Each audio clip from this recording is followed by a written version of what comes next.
What a finish. What a man. The drum roll finishes, and the target is hit. And that was it. And it comes on finals night, and it's a knockout Players, Dirty Harrison!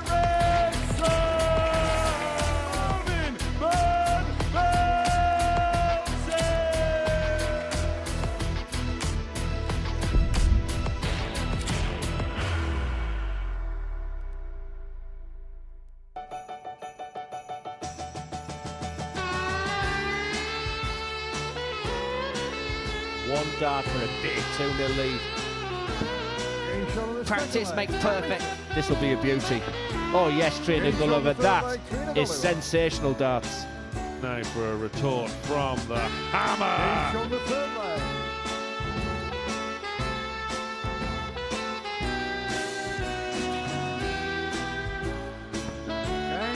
This now from Kevin Painter. Richie will. You knew it was going. You just knew it was going.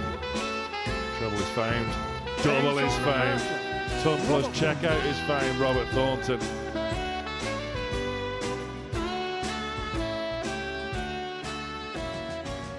Well, the weather outside is frightful, but the darts is certainly delightful. Double trouble everywhere you go.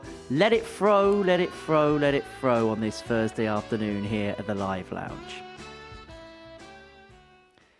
Yep, that wins the award for corniest opener of 2025. Very good afternoon. Welcome along to the first of a double session here at Double Trouble 4, where Group C gets underway this afternoon. Yesterday, we saw all the players put into their particular pots. That was after Neil Duff won Group A. It was a slow start to the week for the Duff man, but a really good Tuesday and Wednesday saw the first winner of Double Trouble through to Saturday night here at the Live Lounge in Portsmouth.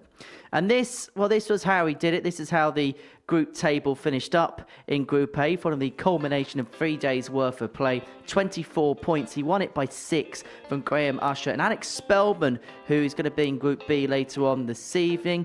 Robert Thornton, Richie Burnett and Kevin Painter, they were the 3 players to have dropped out of Group A into this afternoon's Group C, which sees a couple of world champions and a world championship finalist enter the fray. Trina, Gulliver, the 10-time champion of the world, joins us, as too Scott Mitchell, the 2015 Lakeside champion. Andy Hamilton, the 2012 PDC world championship runner-up, also joins the fray. And then tonight, Steve West, Ram Guevara of America and Devon Peterson is going to be with us. But to Group C this afternoon, and one man who's become rather more synonymous, I suppose, with his voice and his arrows in this building these days, Scott Mitchell, is going to be in action at Double Trouble. Now, it's not the first time he's played here. And the last time he did, well, he forgot to start on the double. He's going to absolutely hate us for that.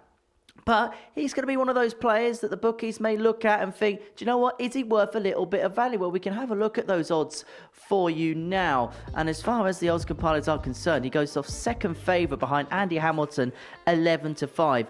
Possibly the value Robert Thornton there at 4-1, somebody who's become a specialist at the double start format. Of course, a former World Grand Prix champion, a winner here at Double Trouble in the past. Kevin Painter at 10s, Trina at 18-1.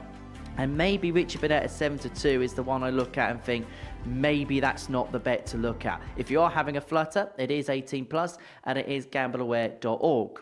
Right, let's get into the first game then, and it's a meeting between Kevin Painter and Scott Mitchell. And earlier on this morning, I caught up with my friend and commentary colleague Scotty for a little bit of a chin wag and a catch-up. This is a little bit different, Scott, isn't it? Is it nice to have the darts back in the hand again? Yeah, it feels really strange. Obviously, I haven't been here since either August, September last year. So, yeah, it's been a long time, and I feel like the new boy in that back room. What's the darts been like? How have they been going the last few weeks or so? Last few weeks have been going okay, but, you know, you're never happy as a dart player. You always want them to go brilliant. So it'd be nice if they turned up today. That'd be lovely. So what's the goals for yourself? Where are you kind of at as a player at this present moment in time? I'm just enjoying life at the minute. I'm now 55. I'm a granddad, a very proud granddad as well. So I kind of know where my standing is in the game, but I still think there's a little bit left. So, yeah, I'll be going back to Q school and seeing if I can get a card. I'll be working really hard over Christmas to try and make sure that I'm in tip-top spot to go. And I'm not looking past that really. So is it that mixture of enjoying it, but that fire still being in the belly then? Very much so. Yeah, very much so. It's kind of been grating at me not being able to play so much in the sort of latter end of the year. So now I feel like I'm back. I'm practicing. I'm really enjoying it again. Right, double start, and I suppose first things first, you got to start on one, right? I can't guarantee that. I can't guarantee that I'm going to do that. When I get in the moment, sometimes I forget. Well, we're looking forward to that. We'll make sure the spotter's got full board. To be fair, we should probably do that with you anyway, shouldn't we? Full board. I've got no idea where they're going, so yeah, probably best. Right, wish you all the best. Scott, go well out there. Cheers, mate. And Scott Mitchell takes on Kevin Painter in the opening match of the afternoon here at the Live Lounge in Portsmouth. I'm in the commentary box in the company of the African Warrior, Devon Peterson, for this afternoon's action. He's going to be with us before playing later on tonight from 10 o'clock. All of that, of course, live here on Pluto TV. Well, Scott Mitchell swapping the microphone for the hours, just like Devon's going to do a little bit later on this evening. The 55-year-old from Dorset, a three-time weekly semi-finalist here in the past. Up against Painter, who finished bottom of Group A following the end of Wednesday's play. The 58-year-old from Rugby. Well, it just wasn't cricket for him on the dartboard over the course of the first 3 days. And no, Dev, we're not talking cricket. I've already had my piece to say on that. Very good afternoon to you, pal. Hope you're well. And a little bit of scouting for the opposition tonight. Yeah, I think it's one of those days where you got to kind of almost balance your priorities. The morning, you do mic in hand. In the evening, you do some darts in hand. And I'm looking forward to it. I mean, what we've seen over the last couple of days, darts is flourishing globally. And Modus is making a big statement and being a big part of that. And having these legends on your screen right now, I mean, Kev Painter and Scott Mitchell, this is going to be a game that everybody will be expecting is going to be slow. First leg, Scott. But I think that the Kev Painter that we've seen now for the last 3 days is a new Kev Painter. He's not doing the stuttering, the dartitis element that he had.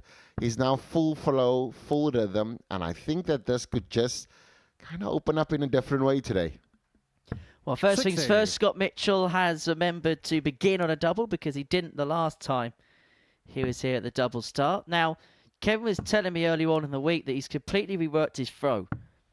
He's been doing the hard yards behind the scenes, and basically everything that he's become so accustomed to for the last 40 years or so, he's had to rework again. And you know how difficult it is. It's a muscle memory game, and it takes a lot for somebody to completely rework it and then still come back and play at a high level.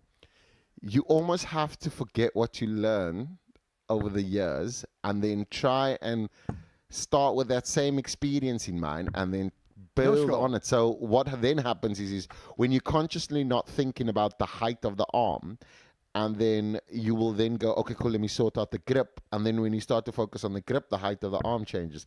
So it's literally somebody playing a game with you in your head, and it's yourself. And it's one of the hardest things to do. But when you come out on the other side, like Kev has now, we know that he's a top-tier player. And obviously with the degeneration of his throw itself and getting to dartitis and all of those, you now understand that the steps he's making, he has all that 40 years of experience. So he's not starting new. He's just starting from a new point. And that's, I mean, for Kev Painter, that must be exciting because regardless of the win or lose on stage, all you just want to do if you're coming through that is play well. Well, you did say that the pace may not be the one thing you'll see in this encounter. We've thrown 21 darts in a minute and a half. No score. They are rapid today, though. And I would have expected it slightly a bit slower. Because, I mean, Scott Mitchell takes about 40 seconds just to walk off the hockey rather than to collect his darts. Well, the only reason you're here commentating because you're thinking because Scott Mitchell's playing this afternoon, it's probably going to overlap into tonight. Kev Painter finally off, but Scott Mitchell on 156. It feels as though the last 3 days for Kev Painter was a nice way to settle in, and the Modus Super Series format allows players to do that because you kind of have two bites of the cherry. But Scott Mitchell now wants to find a ton, just slide off the battle. 100. Does do that perfectly. And 100. 429 won't be checked out, but he wants to leave it somewhere close and just make sure that he's opening. 100. I mean, the setup of Car 56. Kev Painter used to play with a pear-shaped flights, or almost pear-shaped-ish flights, and playing now with a complete all-in-one. And Scott Mitchell now wanting to finish on the double that he started. He does do that, and it's 1-0 to Scott Mitchell. One thing that you have to understand, and I'm glad that Kev Painter's in conversation, because he's one of those players that's quite methodical in his approach. And this is a new he'd have to experiment something that old players don't do. And I'm not saying he's old, but 58 is a young age compared to Paul Lim. But what I'm saying is, when you understand what you're doing and you're having to change all of that, just that mental positioning, I mean, it just shows that, I mean, this could be the resurgence of Kev Painter, and he could return to the big stage again. 45. Well, it's a sport where the two biggest names, perhaps, or two of the big stories of this year's World Championships is an 18-year-old and a 71-year-old. 80. And everything else in between. Well, you mentioned Kevin Painter isn't using pear-shaped flights, but the start to this game for him has been rather pear-shaped. Like you said, it's not cricket, mate. You need to find your way into the game. 60. The beauty of what Kev is experiencing and the difference between Scott Mitchell. Scott Mitchell was obviously talking about the game, so in his head, he would know exactly. If you look at Kev's results, his first games 66. hasn't been his greatest. So Scott Mitchell will be happy, and both these players extremely, extremely pacey off and on the hockey. So Scott will want to watch himself and just not get absorbed into the fast pace of Kev Painter. 100. I feel as though Kevin now needs to make sure that he finds that first dot, and that's a perfect one there. Just flicked out the hand. And this 45. is a big thing that people actually don't know of the Modus Super Series stage. First games on that stage is the toughest. One is going to win, one is going to lose. The one that loses, it's almost like digging a hole and you're just throwing dirt on him continuously, because he's been 60. prepping all this time to get here and go, I'm still not ready. And it's, just after one.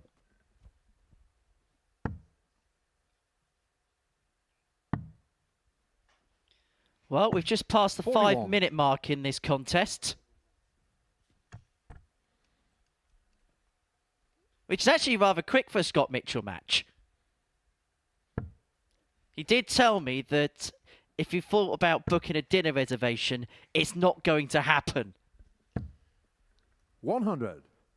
I think when you think about Scott and just his accomplishments over the years, and just know that he's always been this way, and it comes from a Bobby George 44.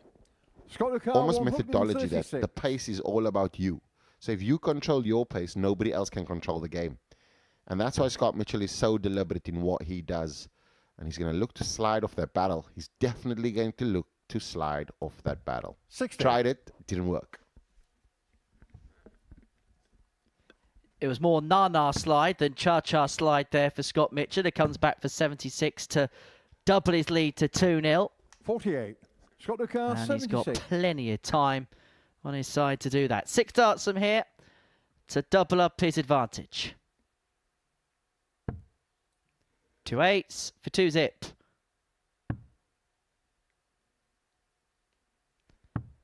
Well, outside, inside, but he is going to come back for more, because Painter is absolutely nowhere to be seen on the scene.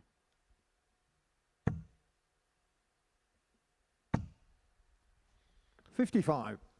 There's a lot of pushing and pulling for Kev Painter's throw, but to be experienced, I mean, if you're changing your throw, you need to settle in. Game shot on the Just second like leg, Scott Mitchell.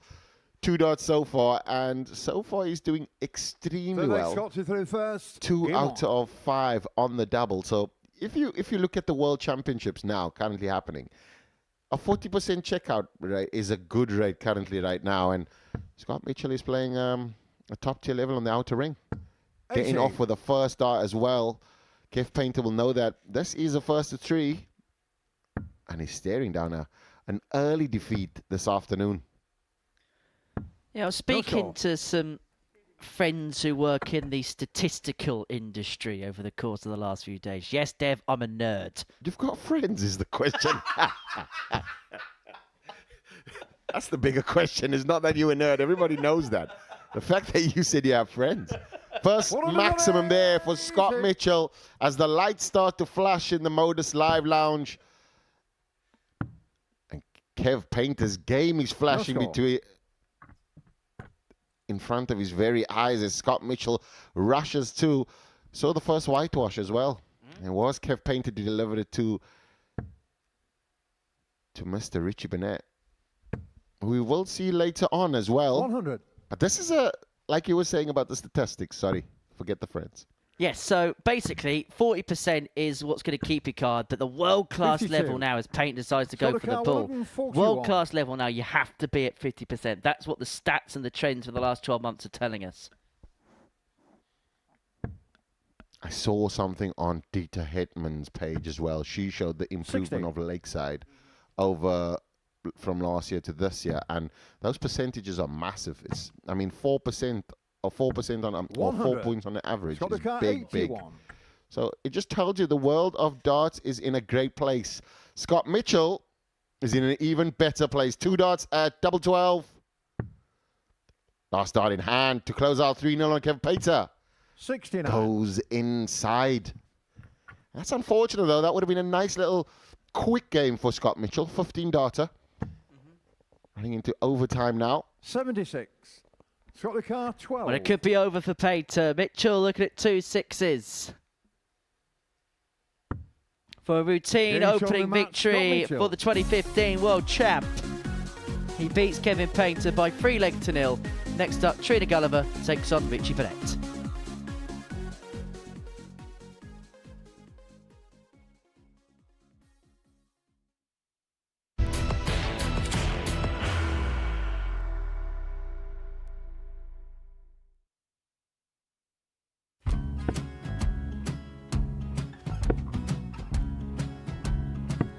$54. Charlie McGuire, 164.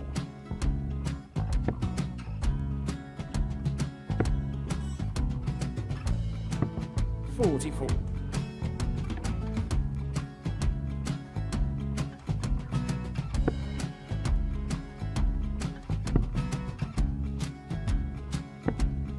$32. Charlie McGuire, 120. Well, 120. He's got a fair, at least 2 handfuls at this.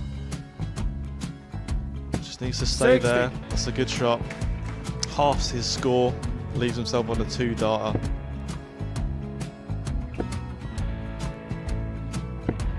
$26. Charlie Time on his McGuire, side 60.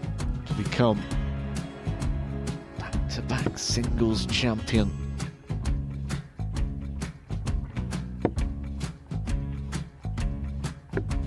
$40. Definitely a couple of nerves in those last 2 darts. But he'll be coming back. It's a moment he's been in before this situation. Standing at the back of the 81. stage, Charlie approaching the McGuire, Oki with a 20. chance to win the title.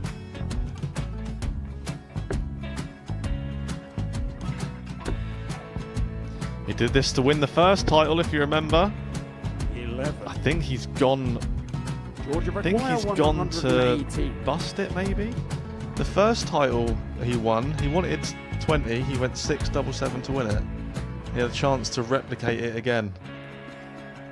Yeah, I get the feeling that was for a bust, and 39. on that situation there, George McGuire, Scaife wasn't even 9. able to take it out going to the 18s on that switch. Yeah, I think he just panicked a bit, but he's done well to get that big one. Sometimes can be the hardest part. Georgia McGuire, This is it. 79. It's got to be 19s. It's got to be 19s for this shot. Big 20 and a double. He's got the first one. He's going to get a match dart here.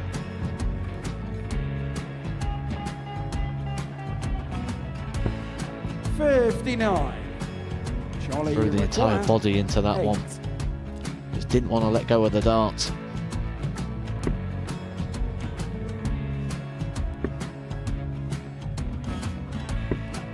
No score. He's given George a chance. Georgia McGuire, 20. I think George has been quite good on double 10 today. So many opportunities for Charlie Murphy. Go Couldn't get the job it. done. Got to end the match! And the Red Dragon George Modus Scaife. Super Series Influencers Champion, George Scaife!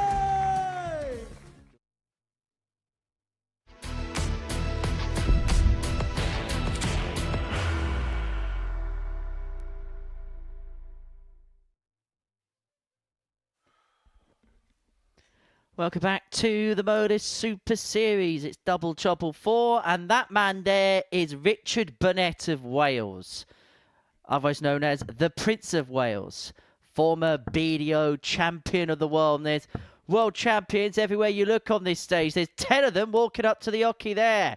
In Trina Gulliver, making her 8th appearance here. The 56-year-old 10-time to go full John McDonald, champion of the world, up against Richie Burnett from Wales, the 1995 world beater in the BDO. Got the better Raymond van Barneveld in that final almost 31 years ago now. Who can quite believe that? Paul Hinks has refereed 4 World Championship finals over an illustrious career. He also presided over his first Global Championship final at the back end of last season, which is won by the man sat next to me. That is me. Richie Burnett is one of the players I watched on VHS cassettes. I used to have it back in my days. Showing your age here, Dev. No score. Yeah, but I mean, we did have DVDs, but we didn't have darts on DVD. So we only had VHS, and that was like old school. When he won that as well, it was part of this. No score. Yeah, part of this video pack that would travel around with me. And then to meet the man, my first time when I played in the PDC was phenomenal. Trina 92. Gulliver. Off to a great start, yeah. The Golden Girl. You know, I sat with Richie Burnett the other day. Obviously, one of No the times score. that we were, yeah. Richie Burnett has a magnifying glass, and he goes along his point, and he inspects his point. And he found a defect in it that day. And 41. he pulled out this massive sharpener that's been generationally passed down from Noah's Ark days. Isn't it 86. insane? When I watched him, I actually recorded it as well. And I'm just thinking that's going to go into the vault. Because no other player in the world will pull out a magnifying glass and check out your point. 82. Which incredibly is quite an astute thing. You wouldn't kind of put that with Richie, though, would you?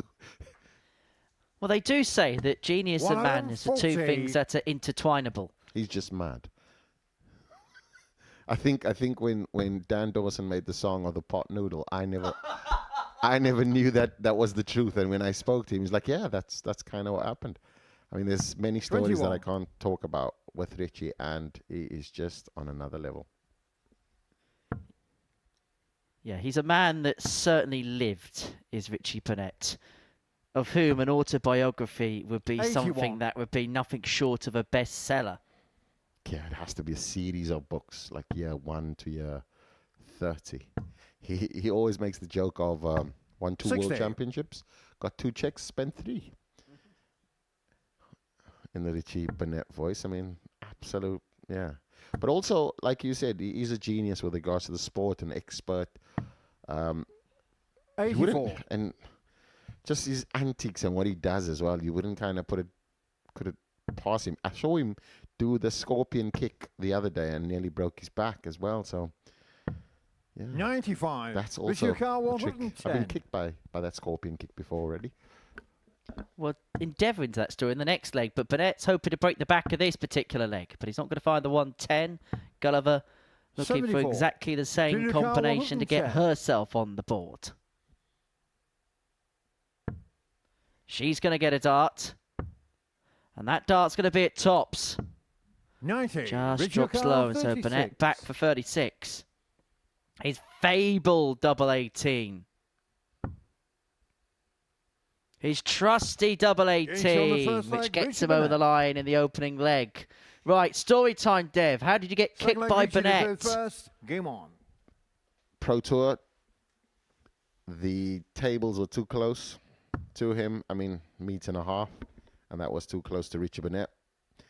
And yeah, he basically kicked me in the chin. That's how I 66. kicked. It's insane. Another thing that you do know is do you know that there's one time that Richie Burnett actually cut his finger, the right ring finger, No score. and he put a false nail on that finger, which is incredible. I mean, the stories that this man has, right, is, yeah, phenomenal. I don't think you... We're going to go down story time here. 100. There's a story that Richie Burnett set Sprong Airport. And he 52. never played in this WDF event because the people that got on, he woke up out of a late night of partying, got off. The people also had similar jackets like him. He walked off with them. They were carrying out somebody or somebody that was ill. 121. Got off. He had to go to Austria, got off in Switzerland, and yeah, he stayed there for the weekend. I could add an add-on to this because he got off the flight and he's gone 100. to the luggage carousel and he's waiting there for 2.5 hours. And then he goes up to the desk and says, I'm not going to do the accent. But what about this flight to XYZ? They go, 100. well, they're not. There's no flights from here. Well, no, where's the thing from this? No, there's no flights from here. To which Rich then said, well, I've just got off here. They said, yes, sir. That was because we had an 137. emergency Richard stop. Carr, 114. All right, treble 18 for 2-0.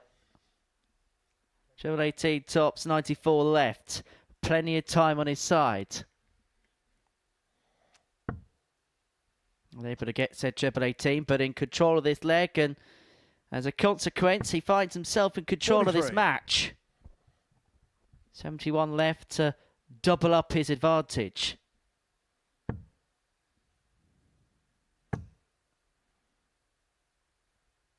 Trina Gulliver not finding it the whole way. 1 dot early on a 110. But since then, no magic. 42. Just missing the Richard triples Carr, as it goes 71. along.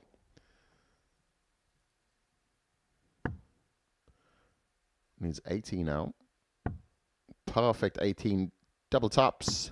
Getting shot on the Richie second leg. Burnett Richie on Burnett. point. It's the Third leg Prince Trina to of throw first. Wales. And that Game on. silhouette on his shirt as well is the silhouette of the day that he won. He beat Raymond van Barneveld. And he had a little naughty shirt score. on with little animal print as well, I think it was, yeah. The infamous Burnett shuffle. Now, there's a reason why Burnett's going for double 13. It's not because of any kind of 26. mad-clad tactics, but you actually think about where double 13...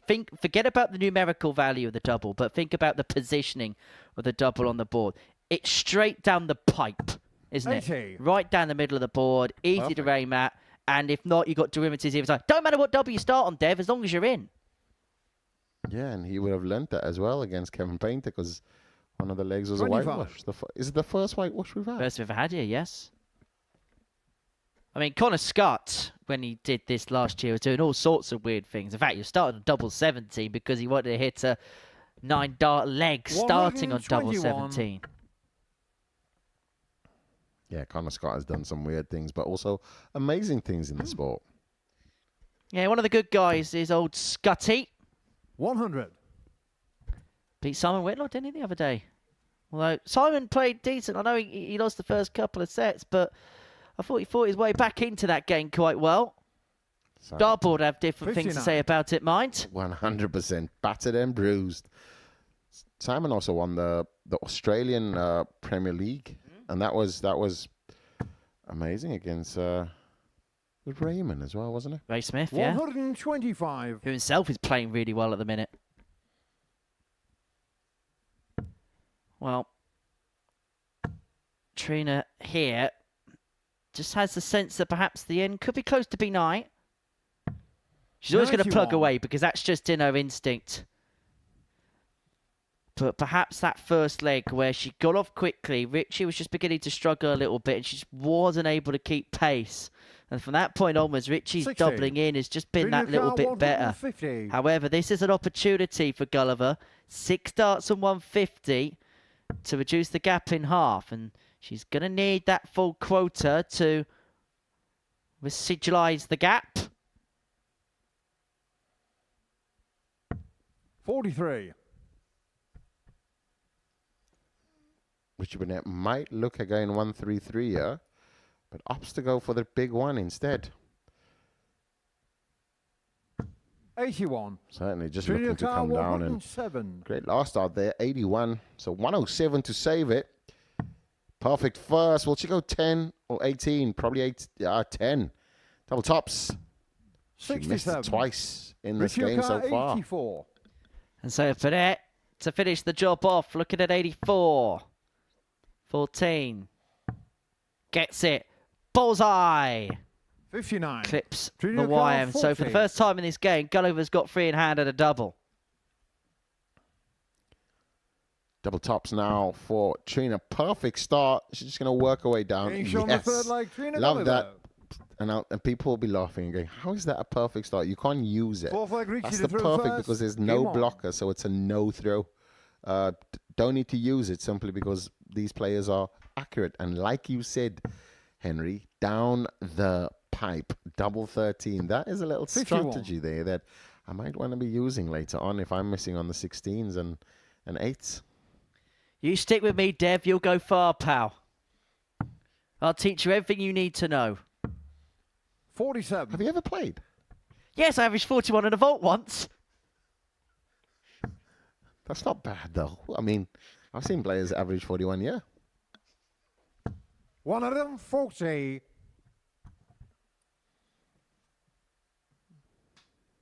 Sign him up. Sign him up. Get him back. It's only because you want a 3-0 win, Dev. 59. I'll take a 3-0 anything. I'll tell you what we should do is maybe next time we do this, we should have like a wild card in Group C and Group B. So Murphy can play Group C. Chris Murphy can play Group C. I'll play Group B. 180. 40, sorry. Great shout there by Paul, but Richie Burnett stopping everything. All the heroics. No lights going on. Richie Burnett finding it funny as well as Trina. 140 leaves him on the big fish. Will he go for the big fish is the question. 44. Richie car 170. He's a showman, Dev. Of course he's going to go for it. Okay, maybe he's not. However, Trina on 351 means that he has got ample 44. time on side because even a max here wouldn't leave a finish.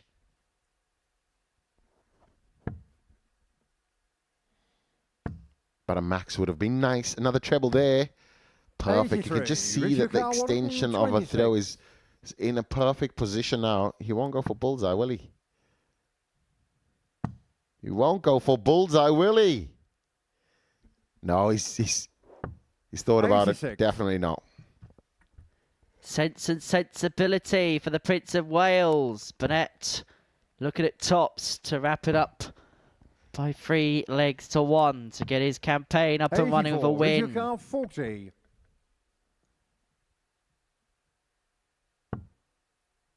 Double 10 now.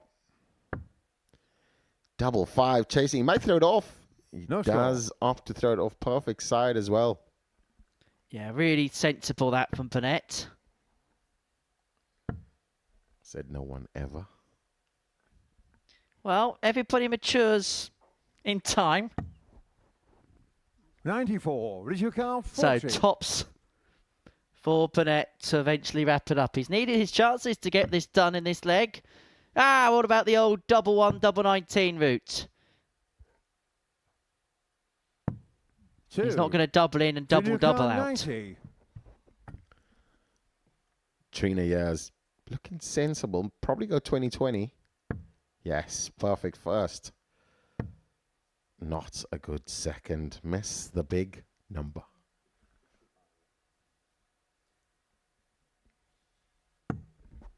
$50. Richie car 38. Well, what does he do here? Does he go directly for the double 19 or does he contemplate the split?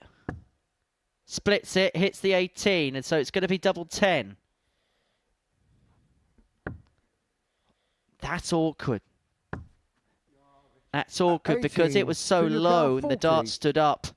Effectively, the whole bed was obscured by that second dart. And so Gulliver here from 2-0 down to level up at 2-2. Heroics here from Trina. Can't you find the last dart? 20. Richie Does car not. 20. For the match, double 10. Surely now. Game shot on the match, And Richie Burnett Burnett. eventually gets it wrapped up. A 3-1 win against Trina Gulliver. And so Burnett on the board. He gets the first 2 points of his Double Trouble 4. I think Trina is enjoying Burnett's histrionics as much as anybody else. That's the tail of the tape. Burnett wins 3-1. Hamilton and Thornton next.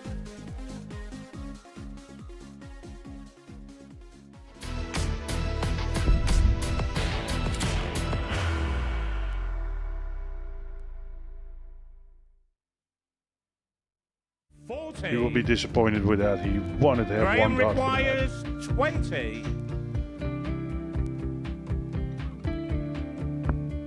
Graham Usher wins the first game of Champions Night, and it was an absolute ripper. He hit one of them on tops. He missed one on double 12. Which one is it? It's the hit! Outside opportunity for Andy Hamilton. Van der Velde should be getting a match start again here. He's already had one. Mr. Dart at tops for the match to win 4-1. And the Dart at double 16 gets the job done there for Jurgen van der Velde. He gets over the line with a 4-2-6. Did he go for the tops, or did he just overshoot the single? Jimmy doesn't care. Jimmy just looks to eat this up to make the semi-finals for the second time. Adam Kaplas has been eliminated.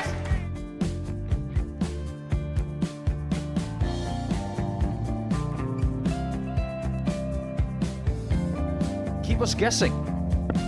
This time he's trying to leave double 18. He knows best, and he takes the lead. He is 2 darts away from a Super Series final. He's 1 dart away. He doesn't need any more darts. Jeff Smith makes the Series 11 final.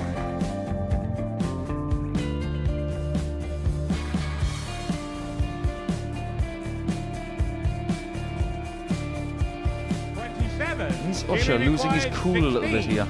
Oh, absolutely. Right now, I'd say the head's gone. And you don't have long to recover. It is very, very short format darts. Van Skeet's halfway to victory. He only needs one more. Jimmy Van Skeet is yet again into a Modus Super Series final.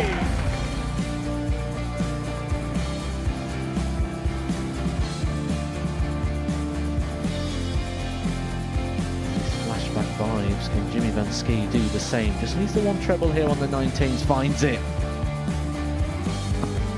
For the ball. 101. Oh, unlucky. A lot of pressure on it. He's going to split it. 2 darts for double 4 for the match. Game. Shot. And the Modus Super Series 11 champion, Jeff Smith.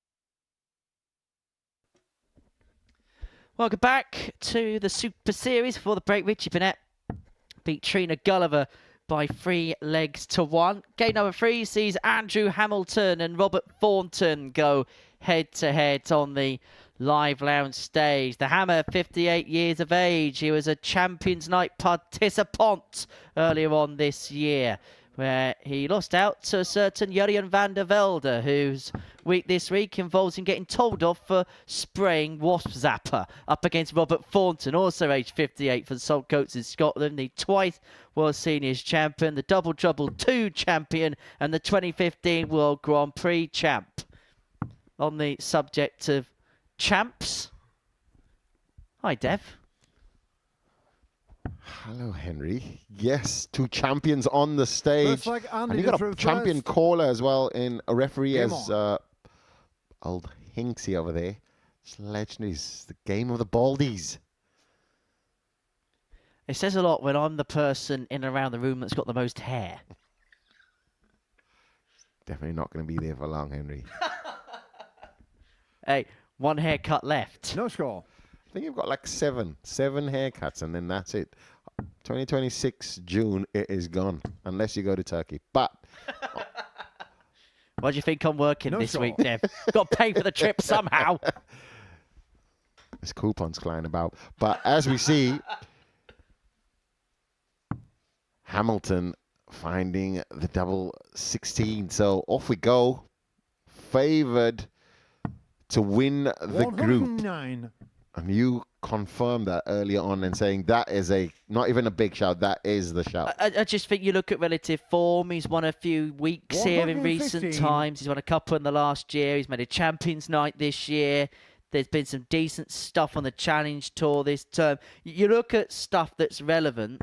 Andy Hamilton has the best figures, the best result, the best resume over the past 12 months or so. 100. And so the odds compilers have looked at all of that and said, right, he's the person to beat. And then I think they're absolutely right. I think the value is probably on Robert Thornton at 4-1. And the reason I say 60. that is, yes, he's not quite the scoring beast that he once used to be, but he's still got that touch in terms of starting legs off. And if there's anybody that's a danger in Grand Prix format, it's Thornton. Because by and large, he'll start first visit most legs. And by doing that, sometimes you don't have to be the best scorer. Because by and large, you're just going to pitter-pat your way down and get yourself opportunities. And for as long as you 58. take them, Andy he's going to O'Carroll, be a danger. 112. Just a thorn in the side. And that's exactly what it is. Yeah, I mean, we've seen Hamilton start off solid. But a 15 darter is really solid. Getting shown the first 112, leg, 10 Andy plus, Hamilton. check out.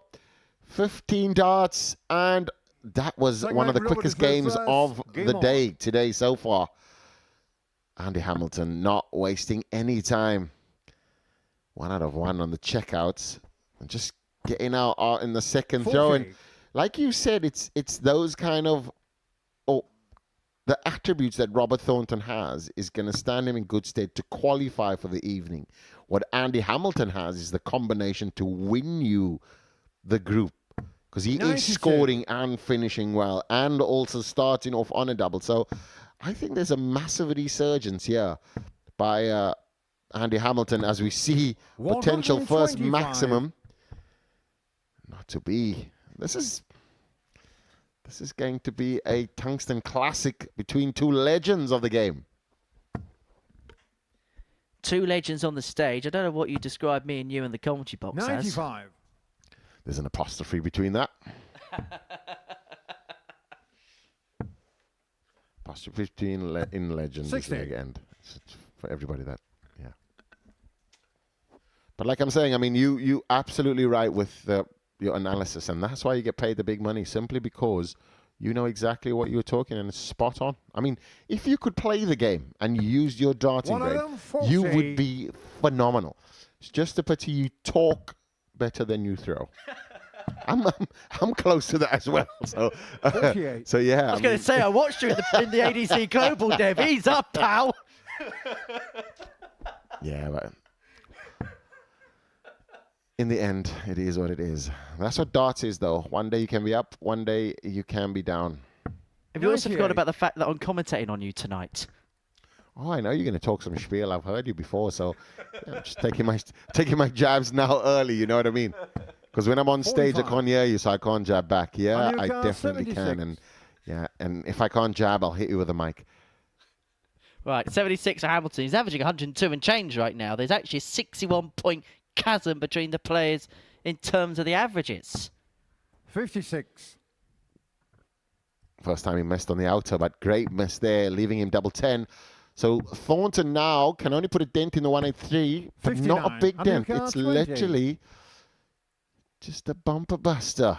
Double 10 now, 3 darts in hand. Expect Andy Hamilton to take it. That's a perfect first. He'll just go drop down low. Yes, he on the does second drop leg, down Andy low into the Hamilton. bottom corner. When a player can do that, you know that his eyes in, Third leg, his Andy, form this is in, first. Game because on. that is what you call precision shooting. His flight would have just kind of blocked the bid slightly a bit, and he chose the bottom of the bid. I'd have used that dart as well, but he opts not to. And listen, contender 55. for Saturday ticked off. So everybody else you feel as though is playing for that second spot. And there's different players that approach this double out in different ways. And you mentioned that Hamilton 105. had a decent lie with dart one, but then chased around. Now, there's certain players that will use a lie when they're doubling. But there's others that think, do you know what? I can go for anything on the board. It's not like finishing off a leg where you have to finish on that particular target. They may say, do you know what? I just want to go to a clean bed, find 60. something that's open as a target and try and aim from there. Like most, I mean, most players obviously don't understand. And this is where you talk about experience and understanding the game and all of those things. And preference in a game. 100. Andy Hamilton wanted just an open target where Robert Thornton will use it even if it's blocked, which we saw him get off earlier on in the leg as well. So yeah, there's a whole host, and the one thing that I don't actually understand is the science behind it and the psychology behind the sport itself has yet to be studied and written about, because there's so many variation of factors that come into play. But it would be such an interesting read, especially for a geek like you. I'm a dart geek as well. I love all the stats and stuff because it gives me a lot of insight into the game where 42. nobody... Because I can tell you now, any other sport, there would be a manager looking at previous performances, strong point, weak points. Dart players, we do not care. 140. We wake up, we have breakfast, we come here, we have some performance fluid, H2O and whatever, and then you get ready to play, and that's it. I'm as good as I am. That's it. Well, if Thornton wins this leg, I want to make a point in the next, just to carry on from that. As he looks at 56 to half the gap back down to 2-1. Double top it is. And double top found. That 14 darter for the Fawn to bring it back to 2. And I want to go back to your point in regards to analysis within the sport, because as you know, I work in another sport. I commentate on football as well as commentate on this brilliant game of ours. And one of the things that you get in that sport more than anything else is that angle of analysis, regardless, irrespective of the level that you're at. And it's something you don't really see within, as you say, within this sport. And there's a lot of players that go for this mantra of darts is on the day. 92. Now, that for me is a phrase that doesn't wash. Because how can darts be... Yes, I get that certain things can be down to external factors on a given moment. I get that. But by and large, a lot of it's down to factors that you can control. The only thing that can't is if somebody averages 120, you just shake the guy's hand and that's fair enough. But I don't think there's enough analysis in the game. I do think there's some younger players, i.e. people in their early 20s, that are beginning to look 86. at things, and they're speaking to people that have got knowledge in certain areas which perhaps we don't have. But data is there for a reason. And I personally believe, right, if you're speaking to someone, they can tell you, right, this is what you're good at in terms of this is what the numbers are saying, and this is what you're not good at. How does that not improve you as a player? How does it not? I feel your passion, and I agree with you 100%. I think 134, when I was 104. in coming up to that top tier peak, as we see Robert Thornton here on the 101 does not go for it. When you're going 24. through that, I needed to know exactly what my best double was, and my best double was double 10, but my favorite double was 16, but I was missing it more often than not. And hitting the double 10, and with that understanding, your confidence changes. Also, looking at when you throw a ton, or 140 or 180. 43. Obviously, the 180's first dot has to be perfect, but if 140 is a constant turnaround score, and what that kind of reads. So there's a lot of stories to be told, especially with this double tops here for Robert Thornton. 40. Does not come in, but a lot of stories to be told with the stats, and that's an important thing. But I think there's a mixture as well, which again I'll go into in due course. Hamilton 146. Now one of them leaves himself a dart double 16 for the match. Gets it. Double 16 to win in style. He started with a ton topper, and he almost finished with one. 40. And so Tots afforded to take us all the way. Double 10. Double 10 found, and we're level at 2-2. But what I will also say is things like that, they're important, but I don't think they're things you need to be overcompensating in a match situation. They're the type of things that it's when you're in practice. So, for example, if you know that you're hitting on double 16 and a match play situation isn't good, those are the types of things when you're hammering away on the practice board, those are the types of things you need to be looking at. Stats can be your friend. Data can be your friend if you use 51. It in relevant ways. But I've never played the game, Dev. You have, until very high levels. So you can tell me if I'm chatting absolute rubbish. Spot on. I only honestly got into the stats when I started commentating. And when I commentated at different places, you kind of have to do a stats breakdown and just reading from the stats that, I mean, that's available to us. You look at all of the numbers and it does tell you a story. And I could then look at players and go, 100. Instead of looking at Andy Hamilton as a former finalist, I know exactly where Andy's scoring is, what his potential is, what his form has been. No other player does that. And when you start to do that, there's a picture that is formed because you'll know a player inside out. 81. And you'll know exactly his scoring power, his finishing potential, all of those things on the different numbers.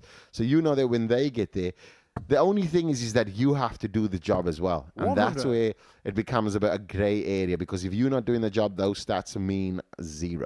But I think this is where the two Lukes have kind of subscribed into this model. Now, they've not gone out and said that they do this, that, the other, but you just listen to the way they talk and the way they speak about other people. They know everything about every opponent they play, or pretty much, where back in the day, 100. You rock up at the World Championships, and I can tell you now, some of the top 8 wouldn't know any of their opponents until the last 16 of the competition. Exactly that. And I think that it's one of those important factors that gets overlooked. And I think it will become something of a major importance in the game.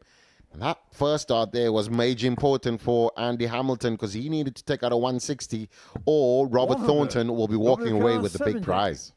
Well, it was 2-0 down in this game. It was absolutely all at sea was the Thorn. But he looks at double top now to complete a comeback victory. And not for the third time this week, as Thornton come back from 2-0 down to win a contest. He beats Andy Hamilton by 3 legs to 2, and I think he's lost something in the corner. I don't know what's going on there. Oh, he's an electrician by trade, isn't he? Well, that's the tail of the tape. Good contest, that. Thornton wins it 3-2 from 2-0 behind. Next up, Kev Painter takes on Trina Gulliver.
Welcome back to the Modus Super Series. It's Double Trouble 4 here with the live lounge in port. So far this afternoon, we've seen wins for Scott Mitchell, Richie Burnett, before the break, Robert Thornton, who got the better of Andy Hamilton by 3-2 from 2-0 behind. Our next game sees Kevin Painter and Trina Gulliver go head-to-head, and both players looking to get their first wins on the board. Painter going down 3-0 to Scott Mitchell, whilst Trina lost 3-1 to Kevin Burnett. Kev didn't get a darter double to finish off legs in his opening match against the 2015 world champ, whilst Gulliver had 7 opportunities to win legs, only took the one of them. But I suppose the one thing that does stand out from both players' opening performances was Trina was better out the gate in terms of her starting doubles. She got out in the first couple of visits in every single leg that she played against Burnett in her opener, and Painter unable to do so with the first 3 darts of this contest. She definitely looked good in the Burnett game, and some opportunities she didn't take. But I think where we're going to find a difference is Kev now has the first game out of his system. He knows exactly what his performance is like. And I think that this now changes the way in which he approaches this game. I think we'd see a higher scoring here, and he'll know it's a pace that he's more accustomed to rather than Scott Mitchell's walking on eggs kind of pace. And the only reason he's walking on eggshells is because the hens have provided him with eggs.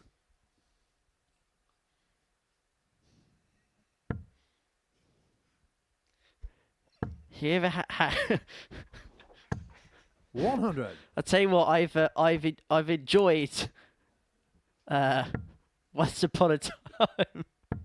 Once upon a time, Scott actually brought in some of the eggs from the farm, and I must say they were of grade A quality.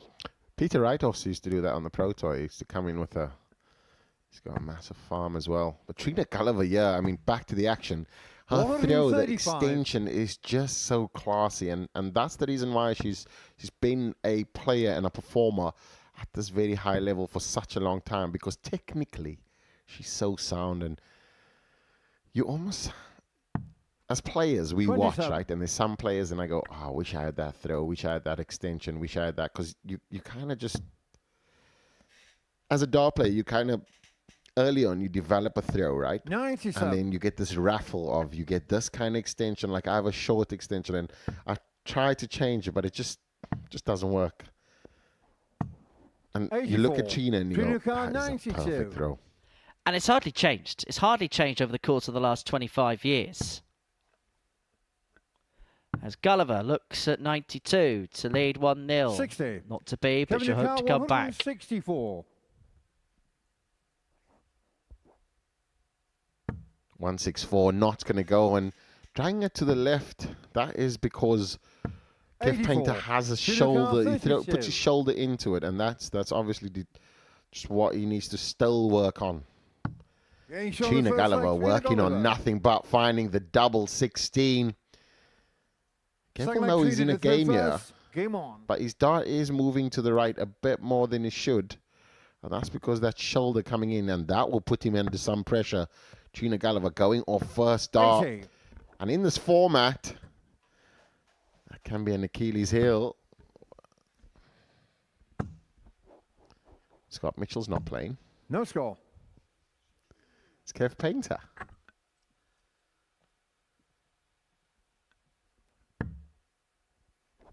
And incidentally, I'm not making any apologies about any quips I make about Scott 85. Mitchell after what he said to me last week, or said on the mic about me last week. More to the point, the impression he made of me last week. Was it true, though? Yeah, but still, it's... Basically, he says I had a squeaky voice and then tried to do an impression of me with a squeaky voice. So you sound like Mickey Mouse, then? 82. I've been called that once or twice before, Dev. But it is Mitchell in the clubhouse lead at this present moment in time, having won all 3 legs against Kev, who's still 58. looking for his first on the board on this Thursday afternoon. Body language for Kev isn't great. You know that he's a guy that is He wears his heart on his sleeve. 85. When he's in command, there's deep breaths through the nostrils. You will know he's quite animated. And there, that first 5. 85. He's definitely got a rhythm in his throw now, which he still needs to control. And this is the one psychological thing. When you're going through that, generally, when it's going good, you feel like, oh, I'm there. And then when it breaks down, you're so annoyed because you were so close 59. from moving on from all of this kind of torture that you experienced. And I can imagine the frustration as well. I spoke to Kevin on Monday morning, and he was so positive about 76. everything, and you could Trina just tell the 110. glass was so half full. And I think that will be what will be so disappointing, that he felt so good, but yet at times it just hasn't gone to plan for him. However, this could go to plan for Gulliver. Double 18 74. is just kissed on the wire.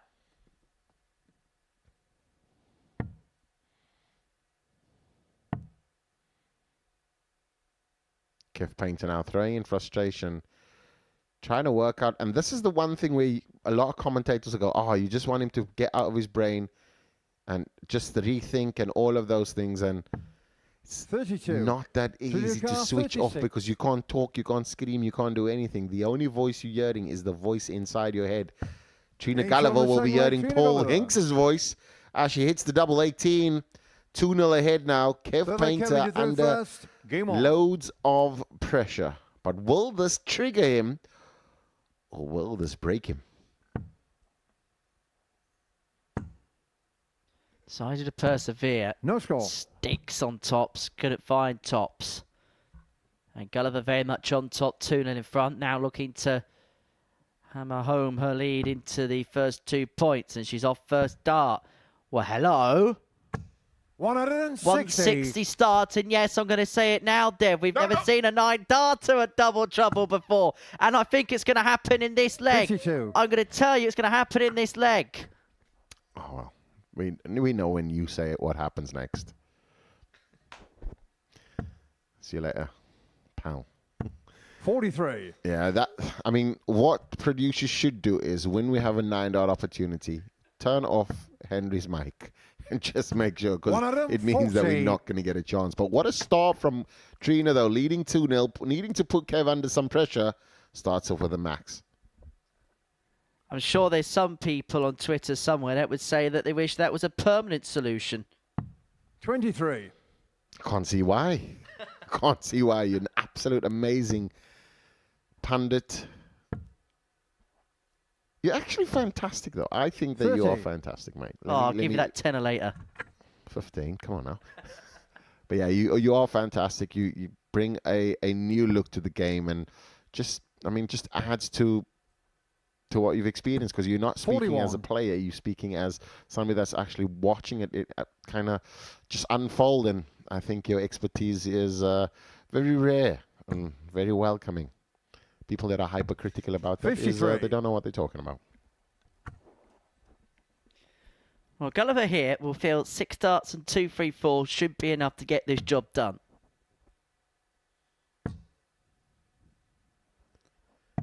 Maybe 9. I think Kevin needs to just change the position with that shoulder, because that shoulder's kind of drifting to the right, and he's trying to kind of fight 140. a little bit of a Richie Burnett there,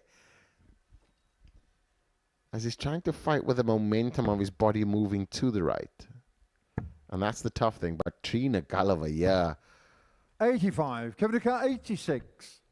what a throw.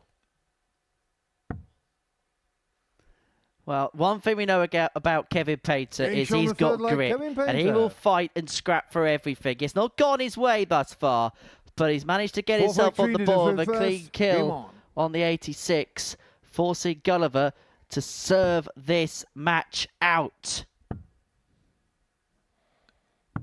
32. Kev Painter finding the dot in the sections that he required. The 86, fantastic. But he wants to just build on that. 60. And you feel as though that is his first point, and that's like just weight off his shoulders. But Trina now with the potential of a 121. max, but as good as it can get for Trina. Kev Painter having to 55. work hard for this win. Just work hard for the trebles as well. It's a tough watch, knowing the level that he's been at and just how 100. methodical. But as a player, you have to commend him for coming up onto the stage, battling demons, and just going through it all. 28. It's just part and parcel of what needs to happen. Progression plan, process. Look, as you know, it's all part of a bigger picture, a bigger journey. And I know you spoke very openly about some of the things that you've had to overcome in the sport in recent times. And sometimes you do need to build from that ground zero upwards. People, because the sport is, it's very much focused on the player.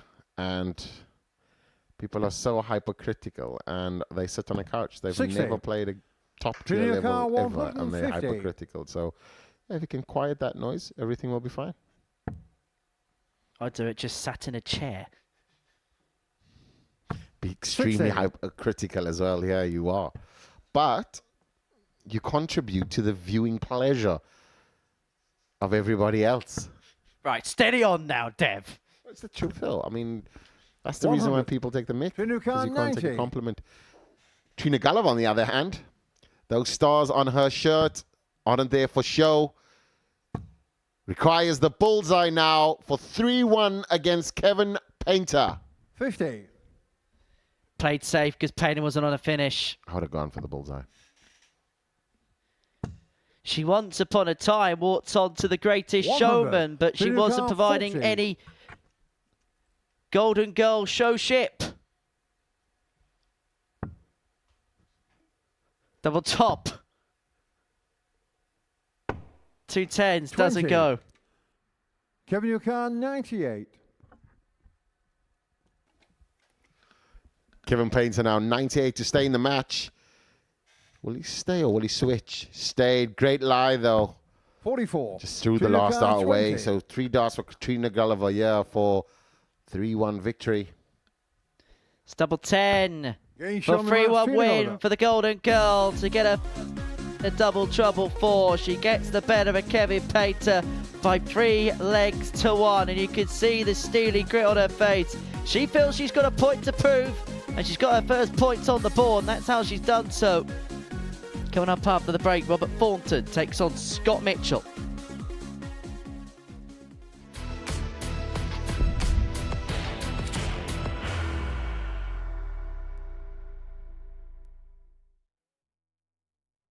Are you ready to lift that trophy, Darius? Yeah. Let's do it then. Ladies and gentlemen, your Modus Super Series 9 champion is Lucky D, Darius Labanowski!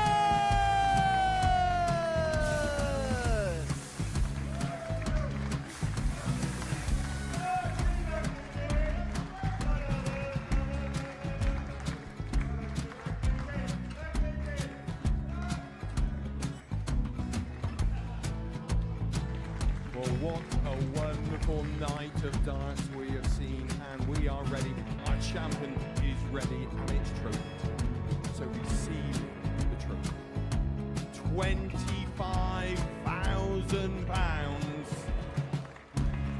The new Modus Super Series champion, the Terminator, Marvin Van Velzen.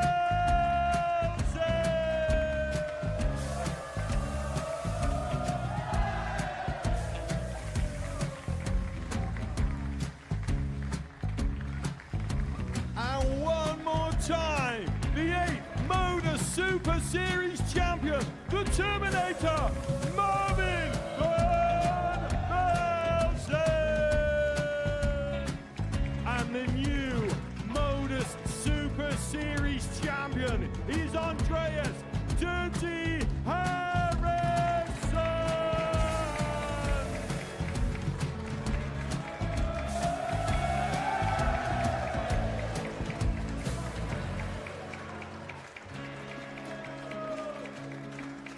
And one more time, the 7th Modus Super Series champion.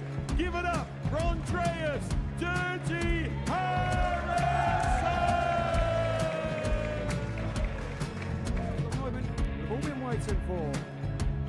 Would you please show your appreciation for your Series 6 Modus Super Series champion, Scott Taylor!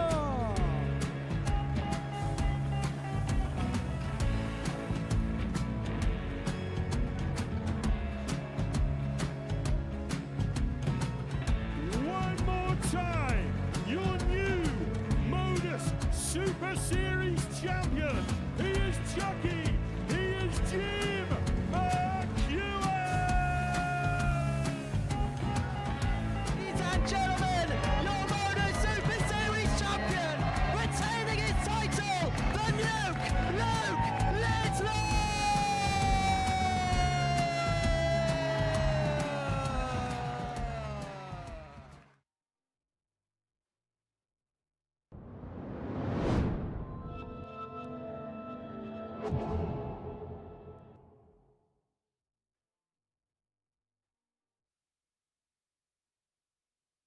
Welcome back. It's the Modus Super Series. Trina Gulliver's got the better with Kevin Painter by 3-1 before the break. And so game 5 sees Roberto Thornton and Scottio Mitchell go head-to-head here at Double Trouble 4. Now, the winner of this game will be the first player on to 4 points in this group. Mitchell having got the better of Kevin Painter by 3-0 in his opening match. Robert Thornton coming back from 2-0 behind against Andrew Hamilton to win by 3-2. So, game 5 of 15 that we're going to be watching on this Thursday afternoon. But fear not, we're back tonight from 10 o'clock.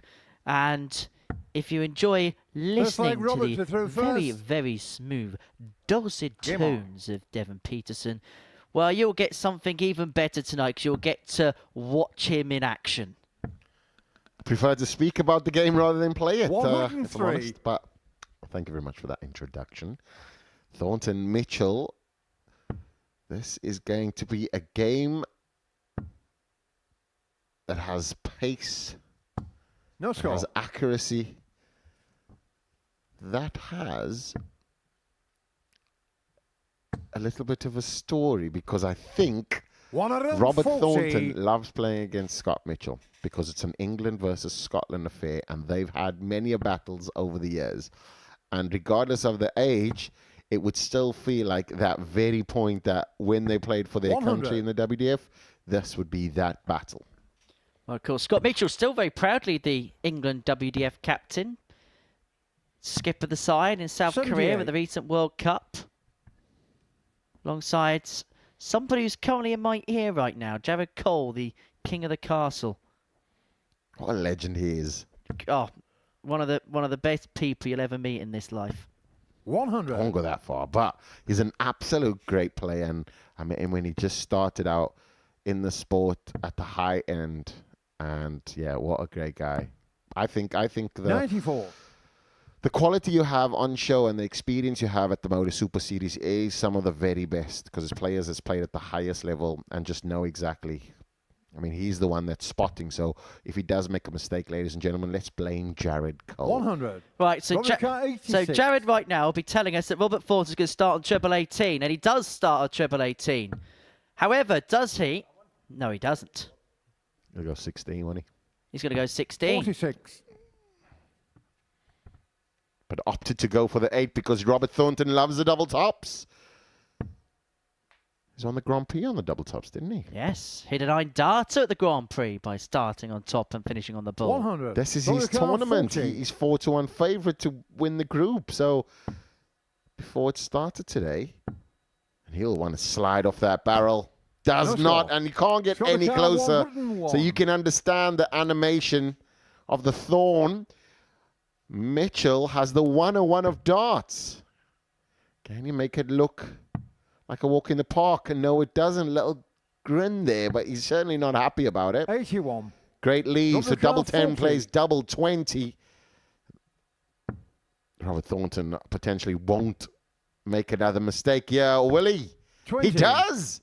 Scott Lucar, 20. 6 darts clear now. Scott Mitchell, 3 darts for double 10. You feel like this is a bit of a steal. 2 10s. And Scott Mitchell does get the break.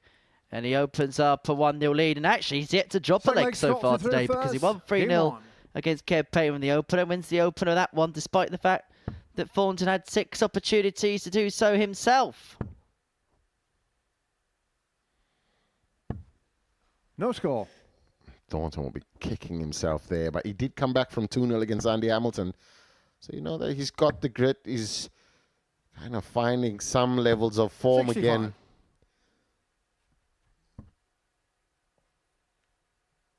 That's a steady start. Scott Mitchell early on, the first leg, he also didn't start first off, but managed to score steadily enough to bring him to a finish.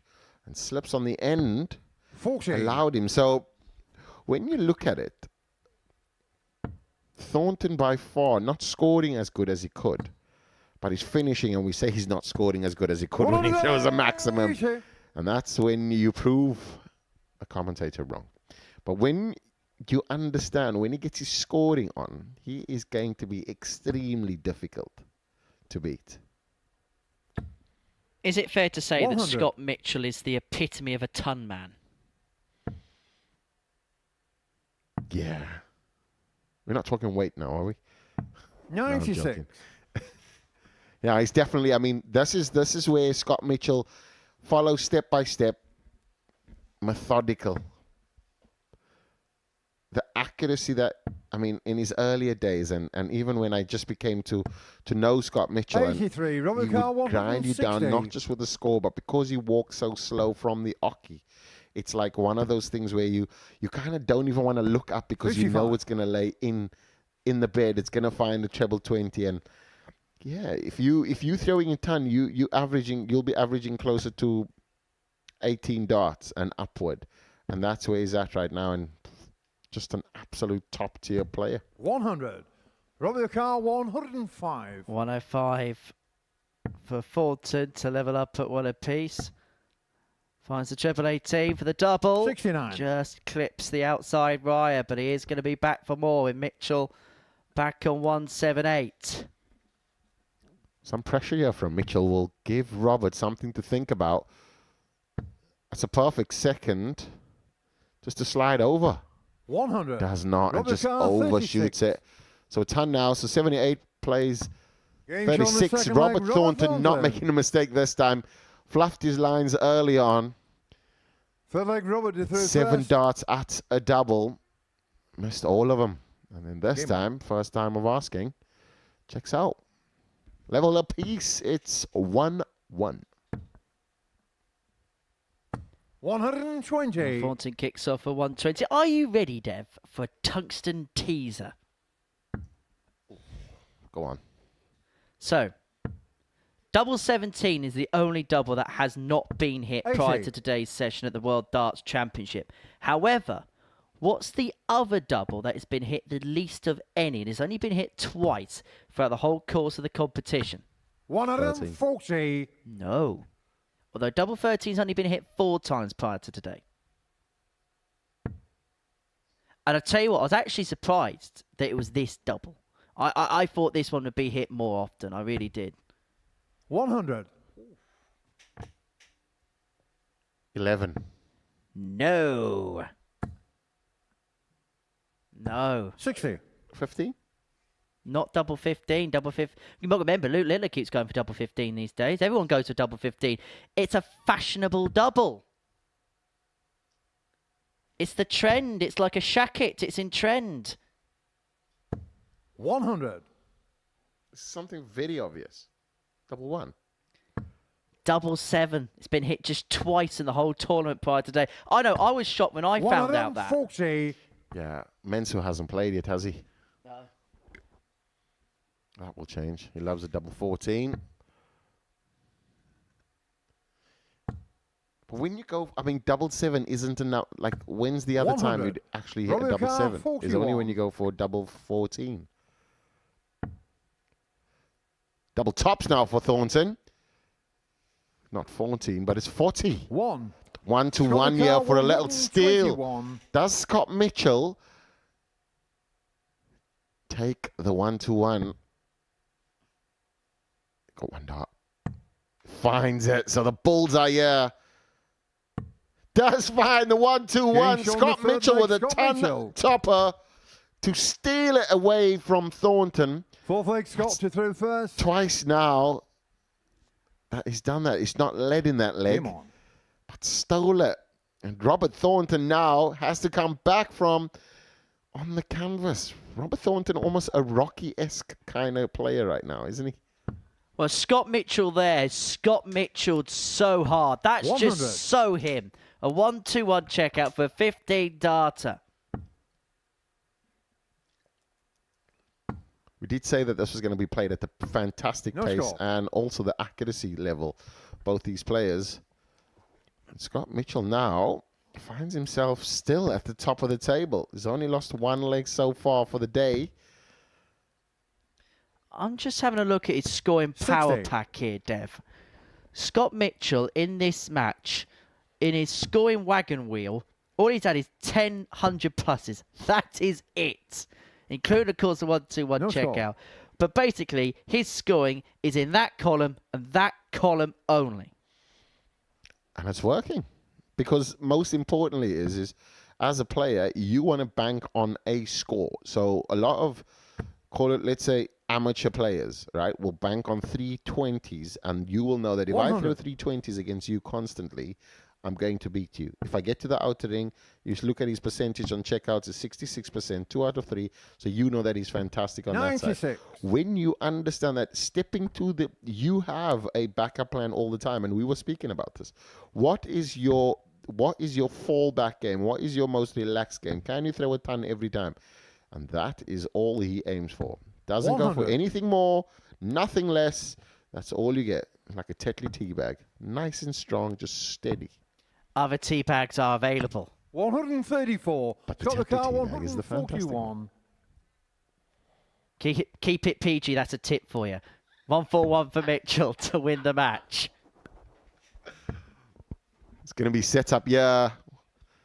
25 was the shot, 93. Found, so 48. Probably will go, will he go 16? And Robert Thornton nowhere to be found. So Scott Mitchell 48 for the match. To make it 2 wins out of 2, it's trusty double top. And double top is found for Scott Mitchell to round off a 3-1 win against Robert Thornton. So Mitchell 2 for 2 on 4 points in the group, and he's looking rather happy with himself. As Barry Davis would say, just look at his face. Well, the big difference there, 4-1 from 10 on his doubles, Mitchell 3 from 5, including a 1-2-1 checkout. Next up, Burnett and Hamilton.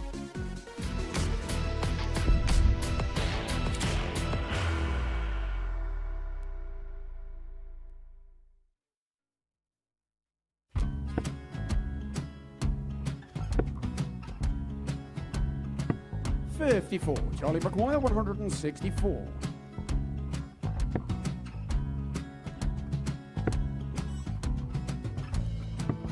$44.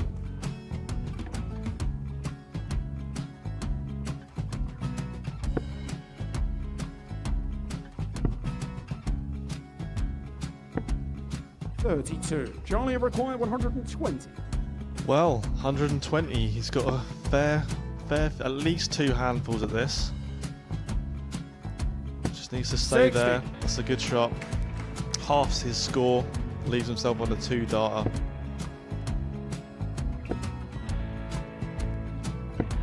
$26. Charlie Time on his required side 60.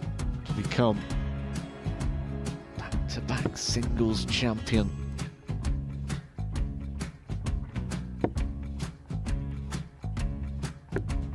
$40. Definitely a couple of nerves in those last 2 darts, but he'll be coming back. The moment he's been in before this situation. Standing at the back of the stage, Charlie approaching the required jockey with 20. a chance to win the title.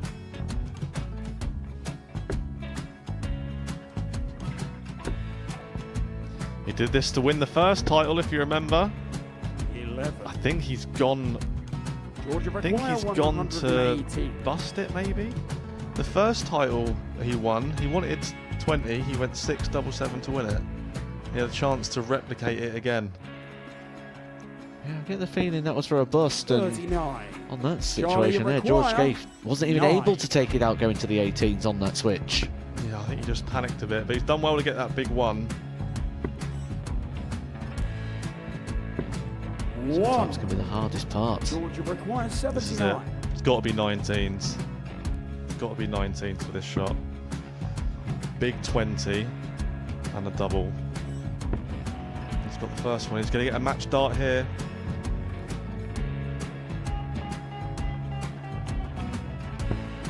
$59. Charlie Threw the entire McGuire, body into that 8. one. Just didn't want to let go of the dart.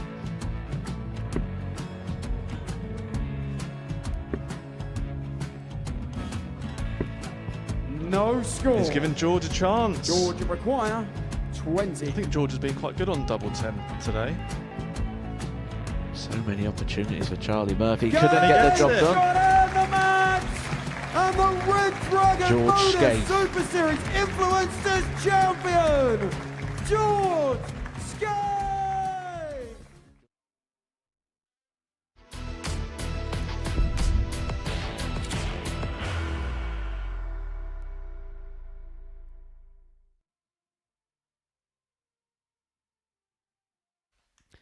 We are back and we are live on Pluto TV. And before the break, we saw Scott Mitchell get the better of Robert Thornton by 3 legs to 1.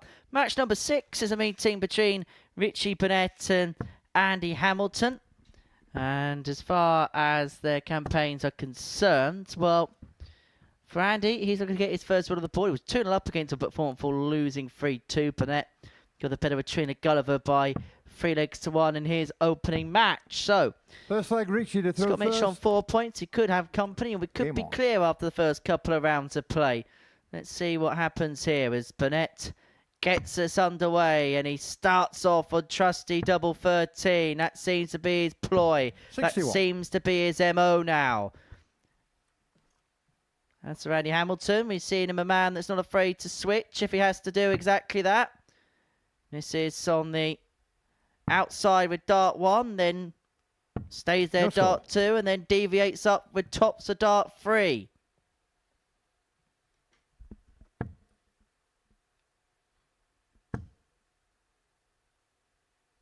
$100.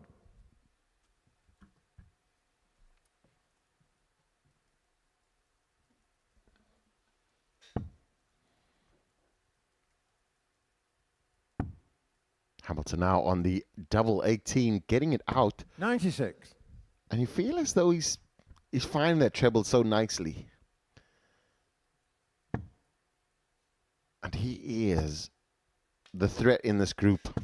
140. That early on, and this is a thing that you look at now and you go, okay, cool, he was favorite, right? And he's scoring is great, but now players around him also knows that. So he has to be on his very best because Robert Thornton came from nowhere to win. 96. Richie Burnett is leading him in this game now. Does that now kind of... Because everybody knows he's doing well. So now everybody kind of attacks Andy Hamilton. And does this now 100. become a challenge for him to actually get out the group? Quite possibly, but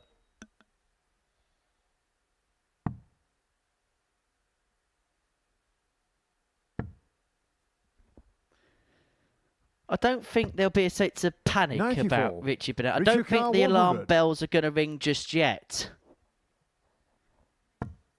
Tops. Double 10. Inside, but he 90. has got time. That inside dart there, just making double, triple sure. But I think that when you, especially when you're going for the 100 and you hit on the inside on the last dart, you almost feel as though you didn't have to chase. 80. And that is Richie why Carr, that 10. expression on his face, not just missing the double, but double 5. So he's going to split. Getting show the first Well, he's leg, not. Richie He's Burnett. going to split the double. And he hits it. I think Richie Burnett is Second leg probably Andy, the the hardest third player first. to spot for, and Jared Cole doing a fantastic job knowing the players inside out. If I was in his position, I would have split. But he went directly for it. We know that Andy Hamilton moves away, goes to an open bed, finds it every second dart. 60. Yeah, Jared Cole, one of the elite in the world at spotting.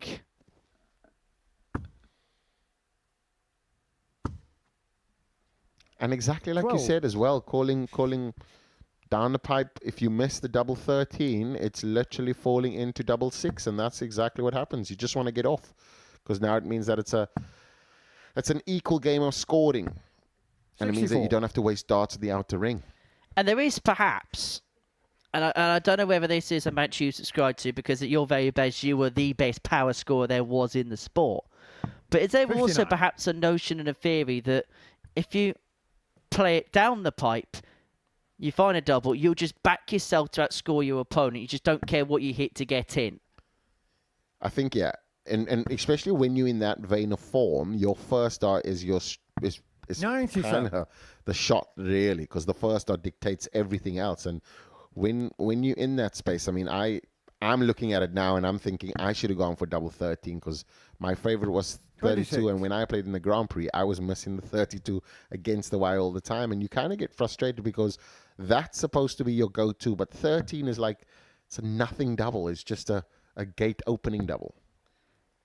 How did you get on at the Grand Prix, Dev? 85. Lost to Michael Van Gerwen and beat Jose de Souza, which was, yeah, Hey, that was when Jose was flying him in. beat them all, mate. But yeah, it was Grand Prix is a tough game, and especially when you're playing against the very best. You can't allow any misses, and even then I studied the stats to know exactly what I needed to do, and double 16 was it. But like you said again, I mean, it's on the day as well, so it's one of those things. Andy Hamilton now can move around away from that. He's going to go 17s, finds it 171, 24. Richie Burnett way on 344, so he's not going to have a shot. So expect to be 1-all. 96. And your car 24. So 2 12s for the hammer. Game shot on the second And leg. we Andy are on Hamilton. equilibrionic terms. 1-1. Third leg Richie. For everybody else, it's Game just all square. Desmond 1-1.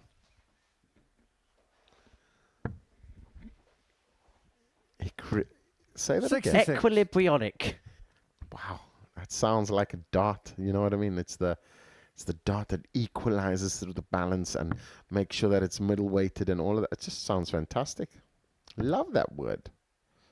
Is that Googled or stumbled upon?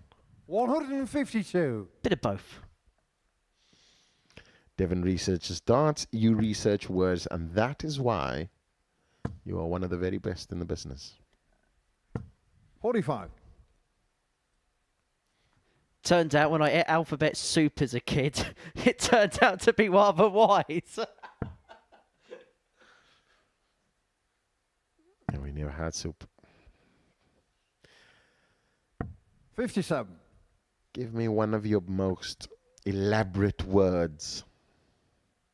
Oof. Come on. That equilibrium, or what was it? 80. Equilibrionic. Equilibrionic. Come on. I tell you what, I do enjoy the word hegemonial or hegemonic.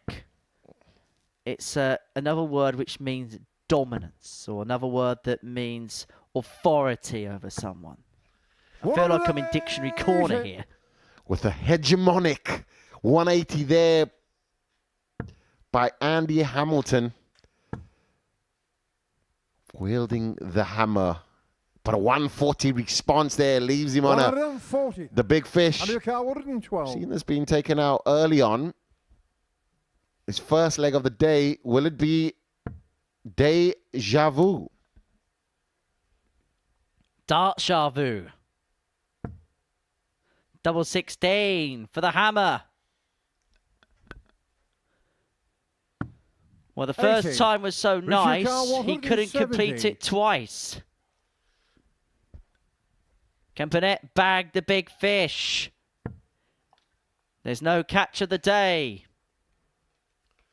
Soup of the day is Alphabet Soup, and can he set it up nicely? Does not. Misses all the big treble, so 3 darts, double 16. Feel as though this is a go-to for him. He's missed it on the opening. Can he check it out in the closing? Double 8, perfectly poised. And that is positioned perfectly for Hammer to lead 2-1. 4 for Gandhi through first. Game on.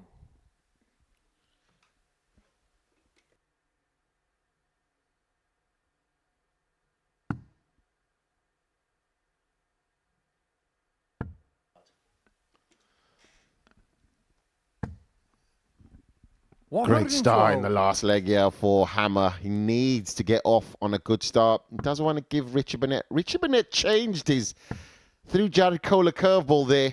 Went for the double tops instead 65. of the double 13. Owen Binks would have got that.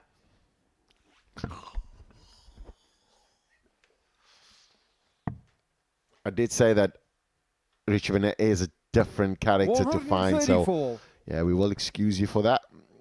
But now Andy Hamilton, 2 treble visits all the time. If you look at his scoring wheel, he's registered a score on every single 45 area. 90 plus, 100 plus, 130 plus, 140 plus, 170 plus, and 180. And that is very different to Scott Mitchell, who sits at the top of the table right now. Well, I know he lost his opening match to Robert Thornton, but you actually look at levels of performance over the course of the day. Andy Hamilton has been in excess of anybody else, had the highest average of the first round despite losing to Robert Thornton, and is currently here, averaging 97.44. 43. Andy O'Carr, and perhaps 115. 115 points away from winning this contest against the Prince of Wales. 10 plus is not going to go. He's going to drop down to 57 now. 37. Just chasing it around, but he's got time, and I think that the reason why he's averaging is so good, not just because of his scoring, but he's able to get out within the first 2 darts. And his checkout, we've seen that happen yesterday, and there was nearly an emergency called 81. for it. So hopefully he's okay. Andy O'Carr, 78. He's just looked comfortable, hasn't he, Andy, from the first dart right until what looks like now the very last. Because he's got 2 darts in his hand here, a double 12 to win by 3 legs to 1. Now that was back-to-back 14s to get the job done in that one. Average of 95.03. Now, in double start terms, that's the equivalent of 105 in match play in terms of the average there. So this is the tail of the tape. Hamilton, 3 from 5 on his ending doubles. Average of 95 all told. He's beaten Burnett by 3 legs to 1. And after the break, Kevin Painter takes on Robert Thornton.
Well, this is what we've seen so far. 6 games played in this Group C at the Modus Super Series Double Start Championship. And before the break, Andy Hamilton got the better of Richie Burnett by 3 legs to 1. So, early stages, but it's Scott Mitchell that's in charge of proceedings. He's picked up all 4 points available to him in this Group C. And then you've got Hamilton, Burnett, Gulliver and Thornton on 2. Kevin Painter, the only player yet to get off the mark. But he has an opportunity to do so here as he takes on the Fawn. This match 7. We're at the halfway point of the afternoon's action here at the Live Lounge in Portsmouth. And for Thornton, in rather chipper mood this afternoon. Very much enjoying himself. And why wouldn't he? He takes on the artist as we head to the middle point of the day. Session 1 of 2 that we're going to be watching here on Pluto TV. We've got Devon Peterson's voice this afternoon, but we've got his darts doing the talking tonight from 10. Looking forward to it. Enjoying the commentary box today with you, but also giving me an opportunity to look at who's doing what. No score. And from an analysis perspective, Scott Mitchell, Andy Hamilton, and Robert Thornton. No score. So far looking like the 3 that are running out and potentially going to be qualifying for that Saturday. Richie Burnett on the outer frill. Trina, Gulliver in the mix as well. But Kev Painter here would want to register a victory. And this is the time now.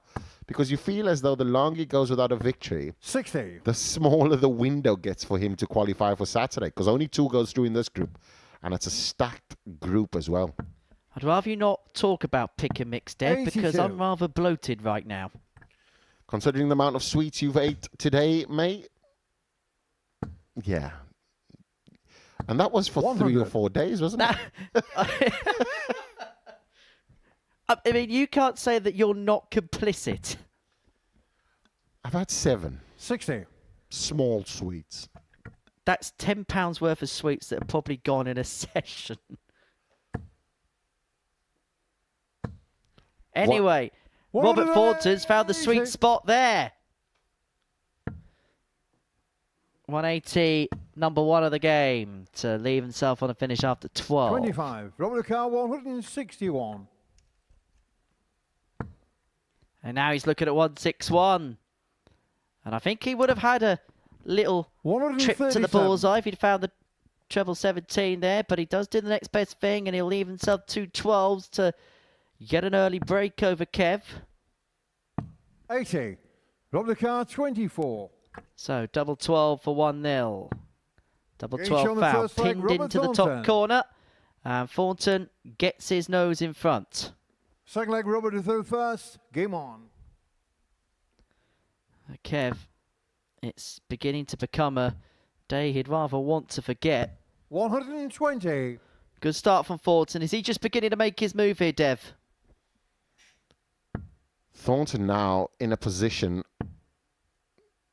to make sure that his name is cemented in the very top. Because the one thing you want to do is when you're playing well, you want to get all the points.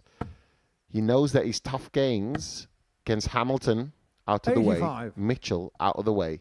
So he's got not an easier group, but the games that he wants to kind of bank his points on is the games that he has to close out his day. And you feel as though the way in which Kevin has been playing, Robert Thornton will be licking his lips for this game. Well, Thornton's moving. 95. Really got out the gate here. I know it's only towards the end of leg 2, but it could be 2/3 of the way through the match. And he's averaging 96.12. He's backed up a rather proficient start in the scoring stakes. 39. Sorry, in the doubling stakes with proficiency in the scoring stakes. And he's got 6 and 201 to double up and go 108. 140. Just looks relaxed, and this is kind of the Robert Thornton that nobody wants to see in the players' practice area, because you know that a player that Robert Thornton is, when he's this relaxed and his darts are flying so straight, he just becomes so dangerous. Needs a 10 now. Oh, finds the 2 double tops. Finds the double tops as easy as you like it. So far, averaging Feel like Kevin, you through 96 first. and change, close to 97. Kevin Painter, potentially now, if he does not pull a rabbit out of a bag, he might not pick up a leg in this game. 55. Well, does picks off a double with dart 2 of his opening visit. Thornton's been so good at getting out first turn, and he does so again there. And again, 56. that trusty little split. If Tops goes low with the first dart, shuffling across a couple of doors to his right to the double 18. 97.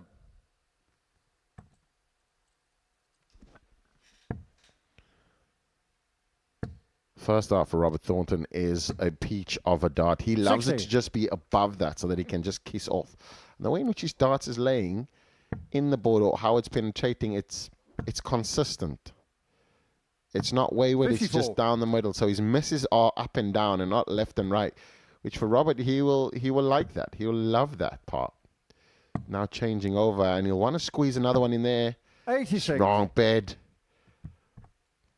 You can tell by his expression there, he knows that Kev Painter's there for the taking. And he doesn't want to give him any shots because he feels as though 78. there's a massive, massive opportunity here for him to win 3-0. Couple of trebles here makes life interesting and able to do so. Just quickly, a couple 40. of results from the World Championship today, this afternoon. Callan Ridds got the better of Patrick Kovacs by 3-0. And, well, how about this for an upset? Thibaut Tricol, the French touch, losing 3-0 to Motomu Sakai, 139. who looks as if has become a real fan favourite. And Ryan Joyce, 2-0 up on Owen Bates. And I know that your friend David Munya from Kenya is about to play against Mike Dedeker. 171. Come to car 78. Big day for African darts. Big day for Kenya. Big day for David Munya. But this is a big point for Kevin Painter. Does not find, misses the big number. So Thornton is going to get a shot at the 88. David Munya there. Look at him. Making sure that he is representing, and it is cold outside, so he's 38. tucked up and ready. But Robert Car, 88 is the shot here for Thornton. Drifted wide, so trouble 17, unable to get, and so Painter's going to get a look at it tops to 52. Come reduce to the car gap 40. in half.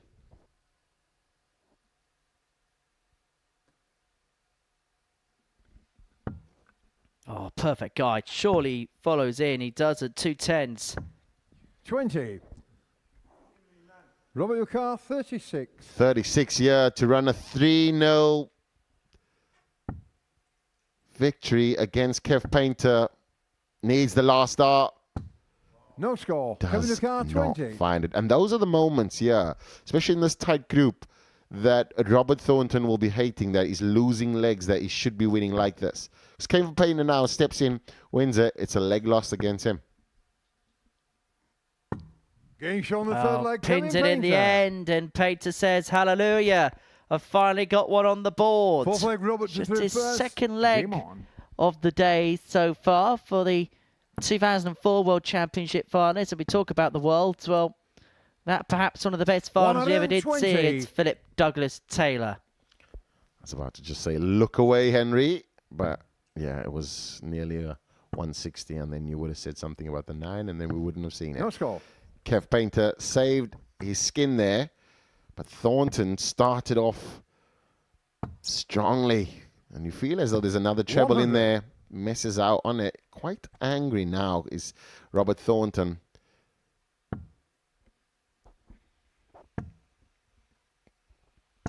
Kev Painter has this 120. sarcastic smirk on his face every time. It's like, really? This has got to be a maximum. Has to be a maximum. Robert Thornton, after 9 darts, 101. After missing darts to go 3-0 up against Kev Painter. Now 100. Rico is 101 Roller car, to finish 101. the match. And he's got plenty of time to do exactly that. But he's not going to get, he's not going to fetch. 45. To this, a bit too much of a stretch for Painter. Ford's is going to come back, 2 in hand at trusty tops to complete A 3-1 victory. Piles in, bangs in a max to Painter. But Thornton to finish it off. Looking at double top. And there was never going to be a mistake about that. A 14 darter for Robert Thornton to get the job done. He beats Kevin Painter by 3 legs to 1. And for Thornton, he moves on to 4 points. We're going to see Andy Hamilton and Trina Gulliver next, and the winner of that particular contest will also find themselves on 4.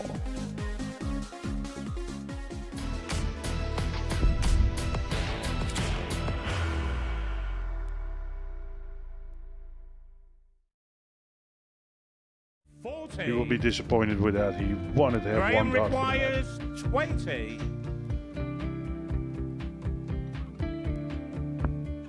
Graham Usher wins the first game of Champions Night, and it was an absolute ripper. He hit one of them on tops. He missed one on double 12. Which one is it? It's the hit. Outside opportunity for Andy Hamilton. Van der Velde should be getting a match start again here. He's already had one. Mr. Darter tops for the match to win 4-1. And the Darter double 16 gets the job done there for Jürgen van der Velde. He gets over the line with a 4-2-6. Did he go for tops, or did he just overshoot the single? Jimmy doesn't care. Jimmy just looks to eat this up to make the semi-finals for the second time. Adam Kaplas has been eliminated.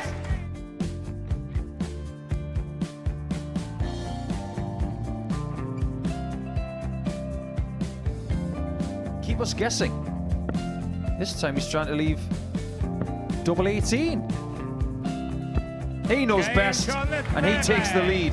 He is 2 darts away from a Super Series final. He's 1 dart away.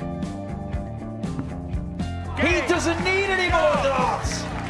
Jeff Smith makes the Series 11 final.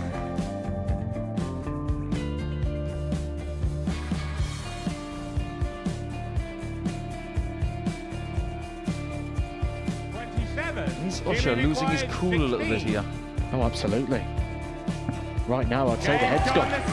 And you don't have long to recover. It is very, very short format darts. Van Skee's halfway to victory. He only needs 1 more. Jimmy Van Ski is yet again into a Modus Super Series final.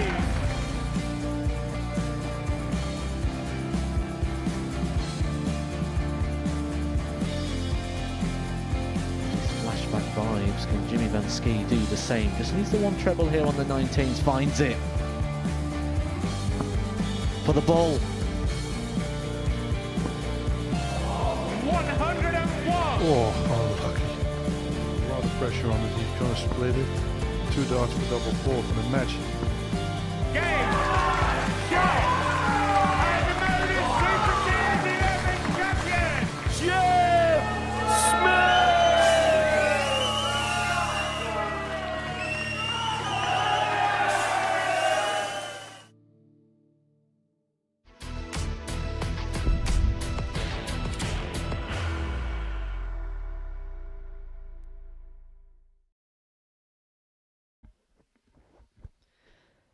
We're at the halfway point of the afternoon here at the Modus Super Series. It's double trouble form. Before the break, Robert Thornton got the better of Kev Painter by 3 legs to 1. Trina Gulliver and Andy Hamilton will take us to the midway point of the afternoon session live here on Pluto TV. It's available around the world on the Pluto TV app. You can download it on the Apple App Store, Google Play, or on the App Store of your applicable smart TV. You can take us on the road, anywhere you go, 24 hours a day, 7 days a week. Not just live darts, you'll also be able to keep up to date with some bonus content. There will be special programs, interviews, guests, you name it. It's all available on the 32. Super Series Pluto TV channel. And that is at the tap of a finger. But who's going to be the sharpest shooter of them all in this one, Dev? You've got Andy Hamilton, who actually, so far today, you break down the numbers, has probably been the best player of everyone, up against Trina Gulliver, who herself is looking to move on to 4 points in this group. 140. You feel as though the way in which Trina Gulliver is playing, she's probably the dark horse amongst the top 3 that we mentioned earlier, which was Scott Mitchell, Robert Thornton, and Andy Hamilton. And when you understand that, the 85 players will know that she's probably not at her very best, but when she has those moments of brilliance and the short format that we are playing, 95. she can be very, very dangerous.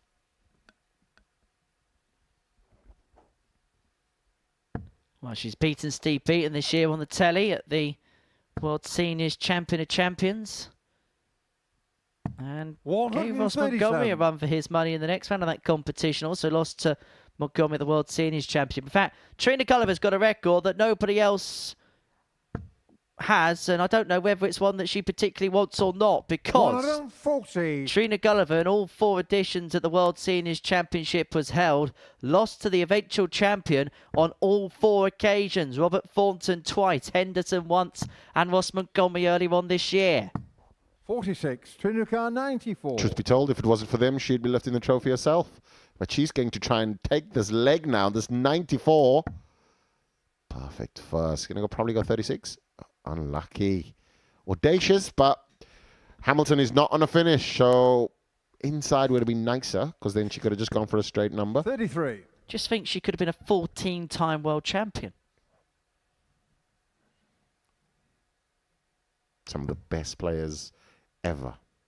And the beauty of it is those top players have not lost any. Like 84. we've seen Andy Hamilton play 61. in finals and get to late runs in major tournaments. Trina Gulliver winning multiple times as well. And you see them, they all got the same thing as that consistent greatness, that fluency in the throw. And this double tops now. 41.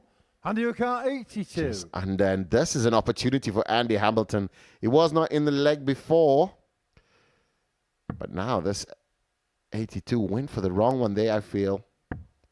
Now has to chase around, gives Trina a third 29. bite of the cherry. Trina 20. And I don't think that she is going to give him another chance.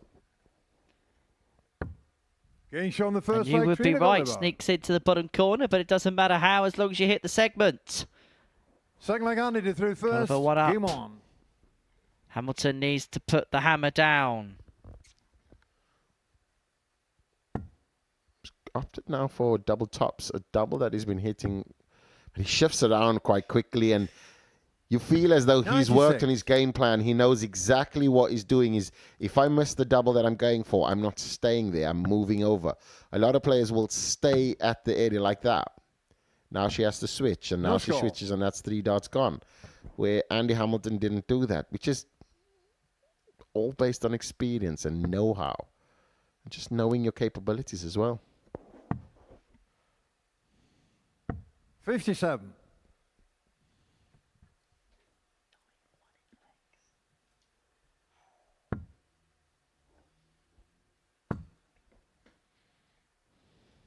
$60. Trina Gulliver managing only 3 straight 20s. Feel as though Andy Hamilton knows he needs to put the foot on the gas. And that can cause shoulder elements, but what a rescue there. 2 dots in the treble. And you feel as though the way in which Scott Mitchell is playing, just steady tons all the time, that's what's going to win the race here, because he's making very little errors. Yeah, and I'm sure Scott Mitchell won't care what averages are worth. That's for sure. As long as he's top of the table come the end of the 10 games.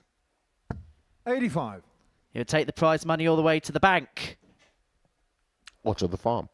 Yes, yes. But most importantly, the farm, where he's actually been doing some TikToking with his chickens, feeding them 60. sandwiches and wondering which one they prefer. 138. Oh, yes, all the good content. What's your favourite sandwich? Do love a good tuna and red onion. Dirty. 122. What a last start there from Hammer. But Trina Gulliver, nowhere to be seen. But she is leading this game 1-0, so she won't be worried about this. And 45, it's also, under your car, it's not her 16. throw. So that's a safety issue for her as well, sorted out. Andy Hamilton wants to make sure that he does not have any messing about on this outer ring. Finds it, 1-1. As you said, the word is, it's all down to? Third leg Trina to throw first. Game on. Equilibrium. We are Got him. I knew I'd get him. That word is too tough to say 3 times very quickly. 40. But the legs... like saying Macbeth in the theatre. Knew I'd get you. Stays there for the very first time, and it doesn't go to plan. 36. 36 is the shot. So he's changed from 16s to tops. But this now, the way in which Trina's playing, you feel as though she can gain an advantage in this leg. It's kind of a knife's edge here. But I know that Andy Hamilton in his head will be thinking, I need to get 57. up on this on Trina right now. I need to hop on it. Because Trina's the type of player that if you give her an inch, she'll take a mile. If she sees an opening, she'll run towards that opening. And I do think Trina's one of those players that 100. if you're going to get the better of her, you've got to hit the ground running early on. You've got to take the impetus right from the get-go, because Trina's played this game for 30 years. She knows every single small 100. minute thing to do in this game. And if she sees a little opening, she sees a door ajar, she's just going to kick it down. And we saw it against Steve Beaton at that Seniors Champions event. She saw that Steve was rather vulnerable that day, and she took full advantage of that. I think the frustration probably with Trina is she knows the level's there. We've seen it here this year. Possibly it's finding that game on a more consistent level. That's what she's searching for again within her game. But you could probably make that same argument for people like Scott, probably yourself. I imagine you'd be the first to admit that as well. I think there's a lot of players this week that we know their capabilities. We're just wondering where their game's at this present moment in time.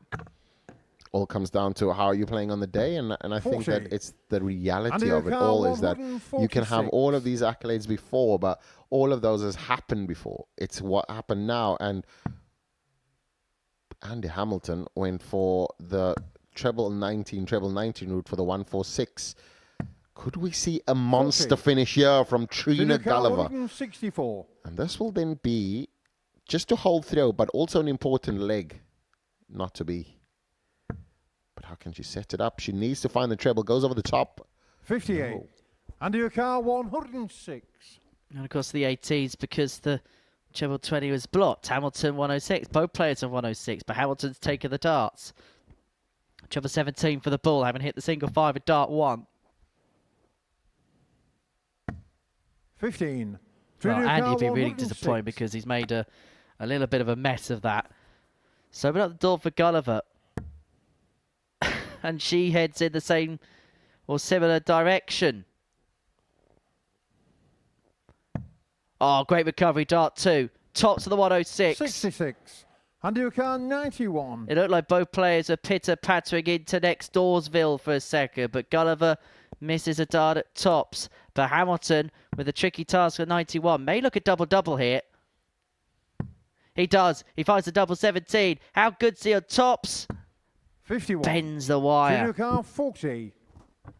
What a shot that would be. Wasn't to be. Trina Gulliver has been fantastic on the double tops. Stays fantastic on the double top. So 2-1 against Hamilton. And he will know that he can't make another mistake. Game on. I feel as though that the throw before going double-double was the one that undone everything. Because putting her under that kind of pressure, she did not buckle. And now he's staying there. 32. And that, psychology-wise, what was working for him is if he missed it, he went to another number. As soon as...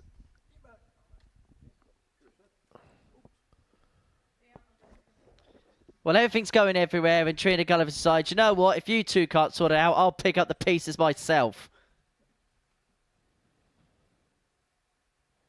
And that's the beauty of playing with all-in-one flights.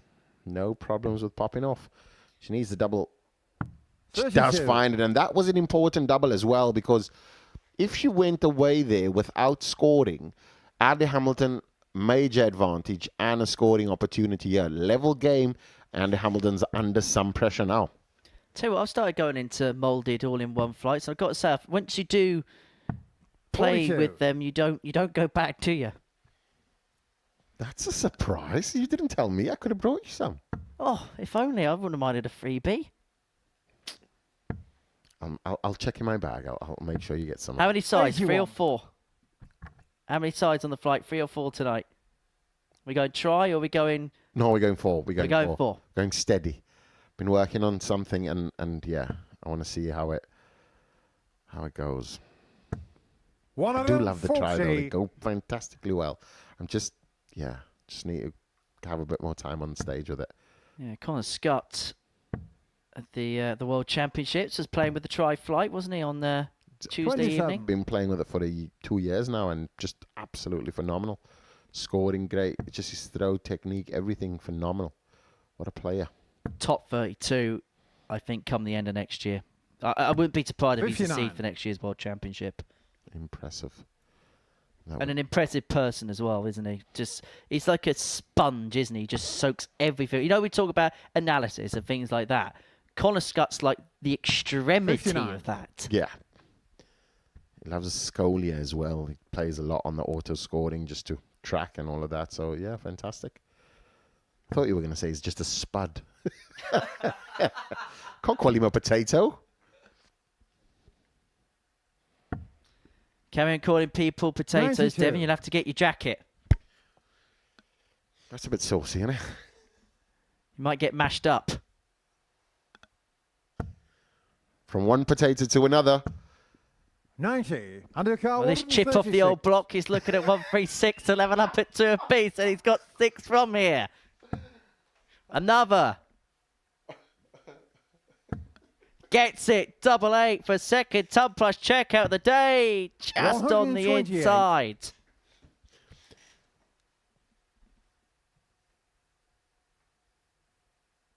Trina Gulliver, yeah, with a maximum to apply maximum pressure.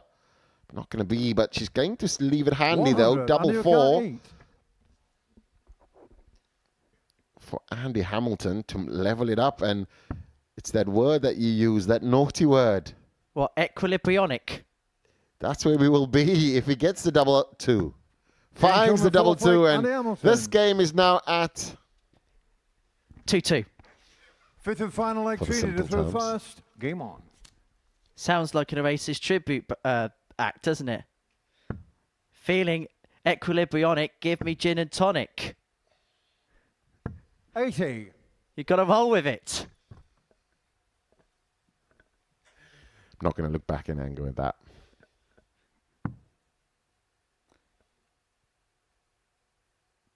We did see Champagne Charlie Manby, of course, win at the World Championship on Monday afternoon against Cameron Menzies. Takes on another Super Series combatant this year in Adam Zavada. In fact, here's a stat for you, Dev. Adam Zavada through the first Super Series start of 2025. Charlie Manby through the last. And they meet at the World Championships as equals in the second round. It's the platform. It's everything. It's just what it is. And 57. You know that this venue here, Stan Dawson called it a beautiful place in Portsmouth. Gives people an opportunity. But Trina Gulliver, yeah, taking that opportunity, finding 2 trebles. Andy Hamilton now staring at a second defeat for the day. Who could have called this? Well, Andy Hamilton is he's a bit below par here, but he's been playing some of the best darts of anybody. He may not get any reward. However, 140 just taps Trina on the shoulder. 6 on 181, but because of that score there from Hamilton, he's effectively told Trina you're going to have to take it out in 6. Would have expected more after dart 1. 85. but does leave herself on a 2-darter when she comes back. This is the throw of the game. He needs to max the score, but that generally happens because you're kind of trying harder to not miss, where if you're just flowing through it, 38. generally hits it. And Trina now, on 96. 6 darts on 96, you feel as though there's an opportunity for Trina. 6 darts from here to wrap it up. She's got 2 in hand, a double 18. And double 18's got for Trina Gulliver. That is a second win, and she is very much in the equation at the top of the table. Her and Scott Mitchell, they're the 2 players to beat at this present moment in time. And why not enjoy the moment, Trina? Why not? And that's how she did it. Efficiency on the end doubles, 3 from 6 in that department. And we're going to see Scott Mitchell up next, taking on Richie Burnett in a few moments' time.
To end her fairy tale year of return with a title, double 4. Game's on! The Golden Gem! 2024 WADC Women's Women's Tour Championship champion, Gemma Hayter! Ladies and gentlemen, the 2024 WADC Windmill Championship Tour winner, Gemma Hayter!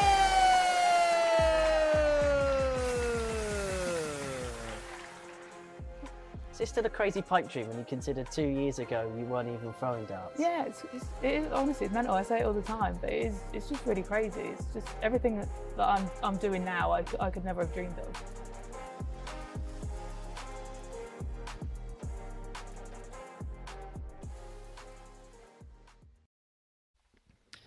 Yeah, it was good to catch up with Gemma Hayter. She's at World Championship action tomorrow. She takes on Josh Rock at the end of the afternoon session. You can hear a bit more from her in the latest edition of the Champions Talk. That's coming up once we're finished here. And actually, I was having a little bit of a chat with Gemma last night. She's in very good mood, very positive mood ahead of her game against Josh tomorrow afternoon. So it'll be interesting to see how she gets on. In fact, one of 2 female players that's going to be playing tomorrow because, of course, Bo Greaves is going to be playing Daryl Gurney in the night session.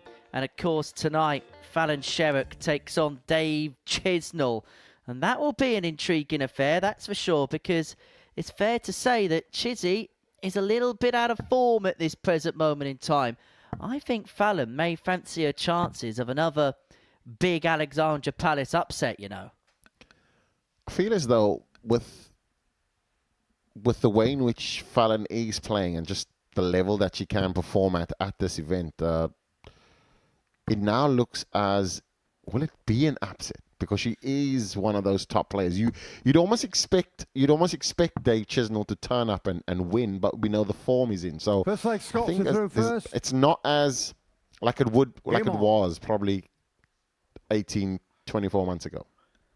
Now, I haven't got an exhaustive list of bookmakers' bet slips of every World Championship game that's ever been played. However, I reckon Bo Greaves is the first female player to ever go off favourite to win a World Championship match when she plays Daryl Gurney tomorrow night. She's the odds-on favourite to win.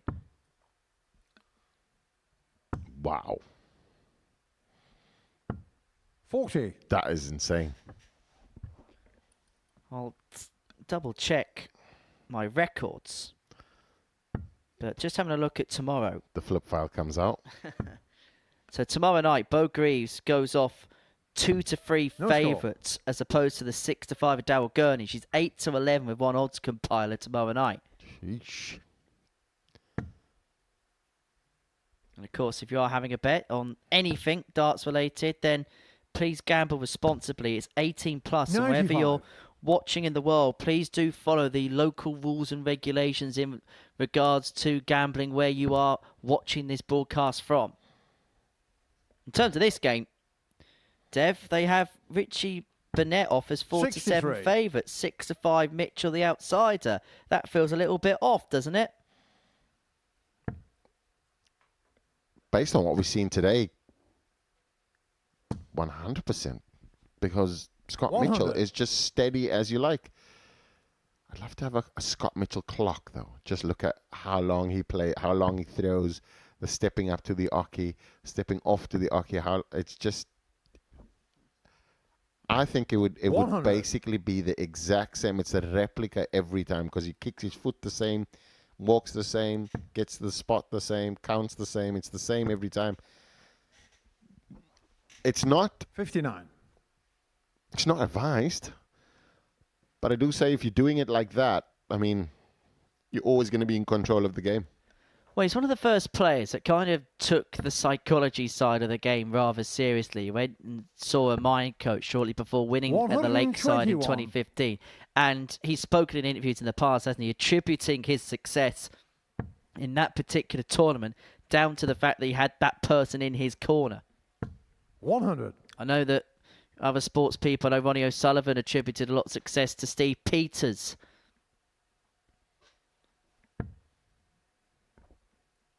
Yeah, it's important. Mind coach is massively important just to get all distractions out and everything else. 100. Richie Carr, Richie Burnett, yeah, on a ton topper to break the throw. Not bad. 86, so treble 18 does not find it's a 117 here, and you feel as though there's a chance, just 40. The way in which Mitchell's first starts landing. 117. He'll feel as though this 117 goes. Well, it's going to have to be with dart 2 if at all. And it's not going to be. So Burnett back for the break. Looking at 67.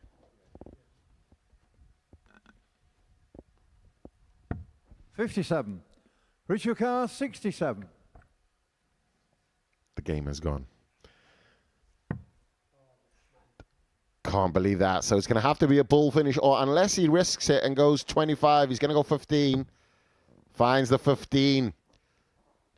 Bullseye to save himself. 42. Does not. Short car 60. There's a pirouette in the end, but this 60, yeah, you'll feel as though a little bit of a stealer and a gut punch. You want to go just between that. Stay there. Finds it just between that, and that is what the captain of England does. Second leg, Richie to throw first. Game on. Steady, consistent, reliable. Yeah, the captain of England against the Prince of Wales, being presided over by the King of Yorkshire. 40.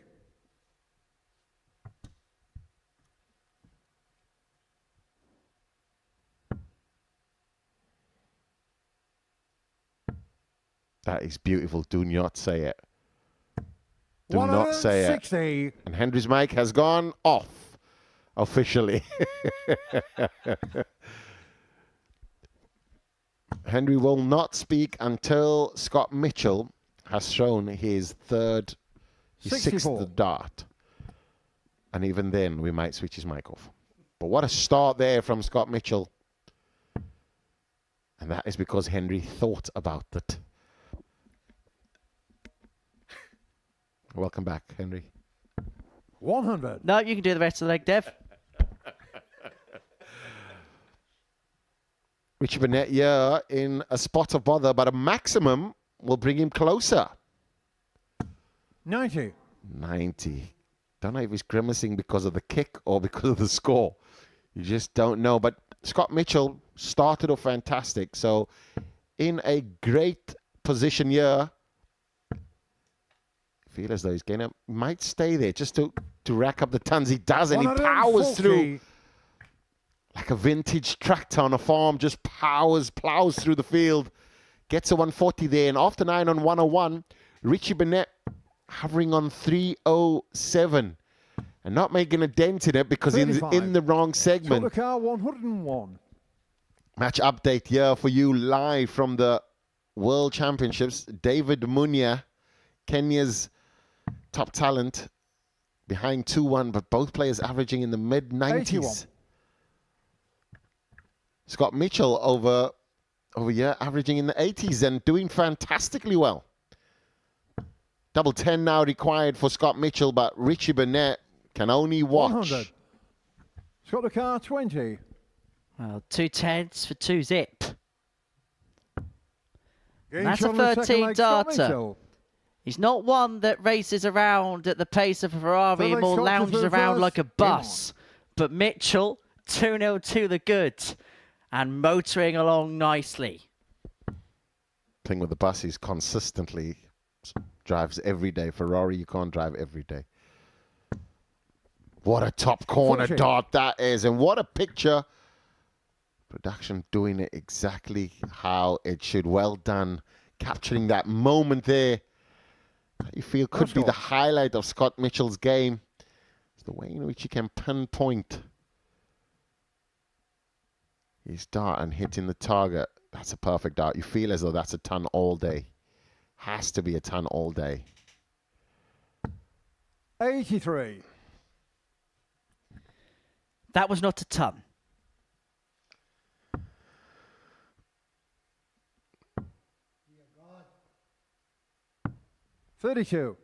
Found it finally, and you almost feel as though that was something that Richie just needed to get off. You can just tell by the body language he's just not feeling it. Scott's body language, otherwise, maximum, and a little smirk there as the Modus Live Lounge lights up for the maximum and gets him closer to beating Richie Burnett 3-0. Richie now on 469.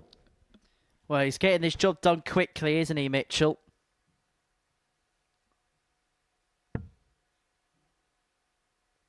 And he's got all the time he wants, and all Burnett could do is smile in the background. 85. Mitchell looking to make it 3 wins out of 3. In fact, could be an all-commentator Saturday night, because if you get through, Trina and Scott are doing a good job at the moment in Group C. 60. No pressure. I might be on my own on 113. Saturday. Anyway, Mitchell looking at 113 to wrap it up once and for all. It's going to be a dart at tops for a free zip win, a demolition job, 93. and that's just pulled low.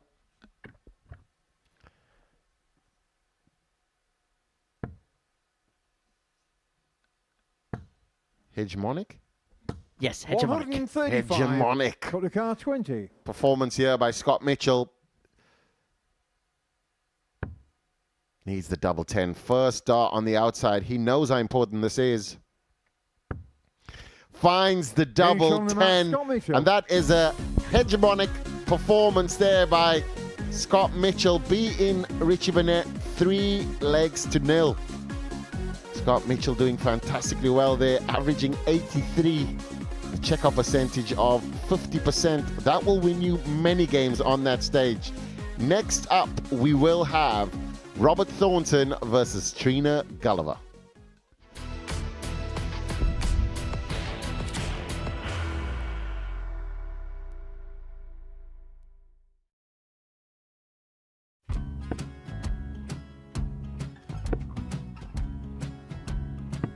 $54. Charlie McGuire, 164.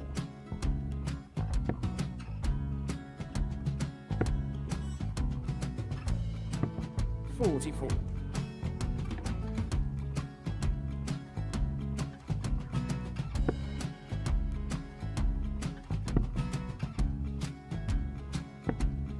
$32. Charlie required 120.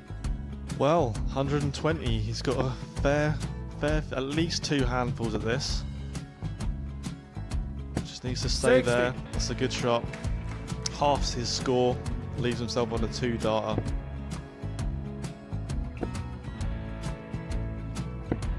$26. Charlie Time on his required side 60.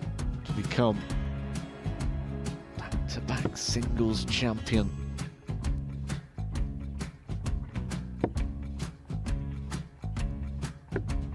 $40. Definitely a couple of nerves in those last 2 darts. But he'll be coming back. It's a moment he's been in before this situation. Standing at the back of the stage, Charlie approaching the required hockey with a 20. chance to win the title.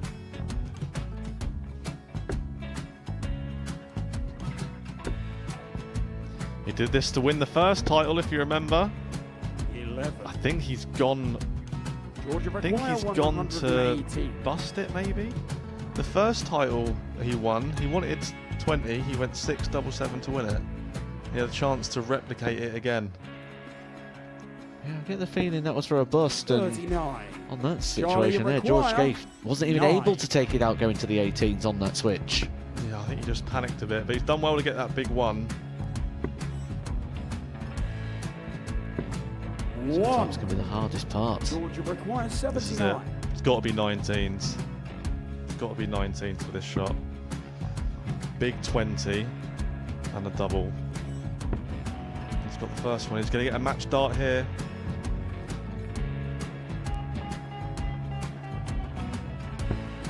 $59. Charlie Threw the entire required body into that 8. one. Just didn't want to let go of the dart.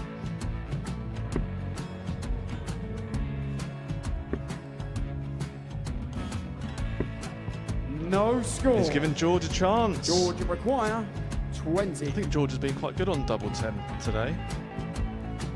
So many opportunities for Charlie Murphy. Go Couldn't get the job it. done. Got in the match. And the Red Dragon George Modus Scaife. Super Series Influencers Champion, George Scaife.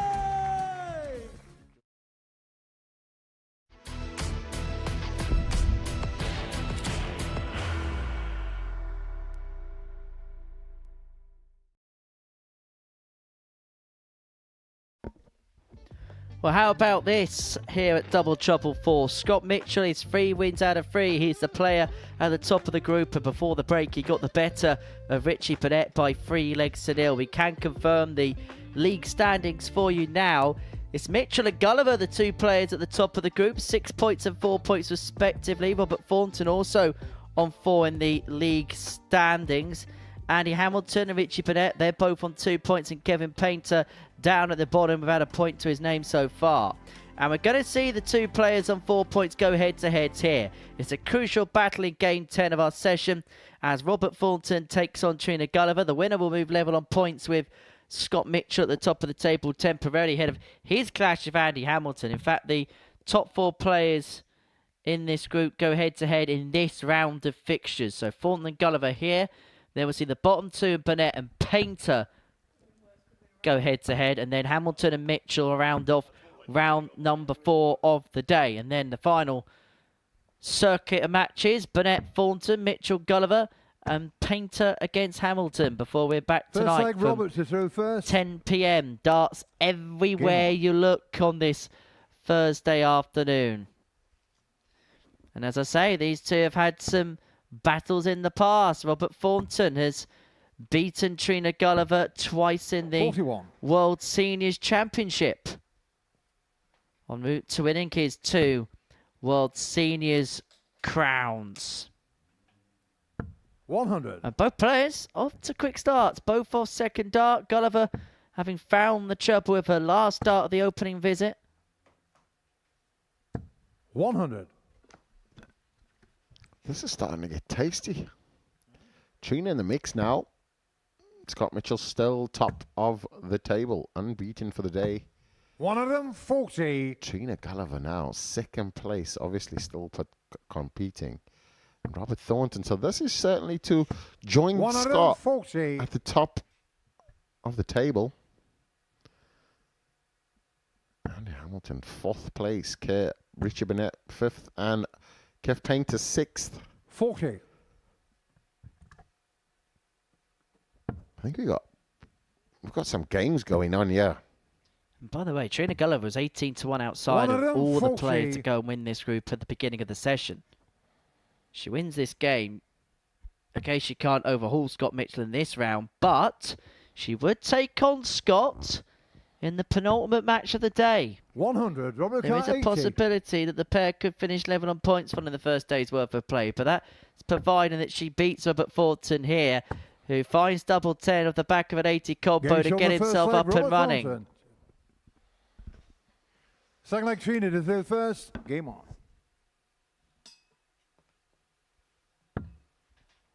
Gulliver off again quite quickly. She has been able to get away rather quickly in legs. Just maybe at times a little bit of scoring power has just evaded the Golden Girl, but she's going to get an opportunity here to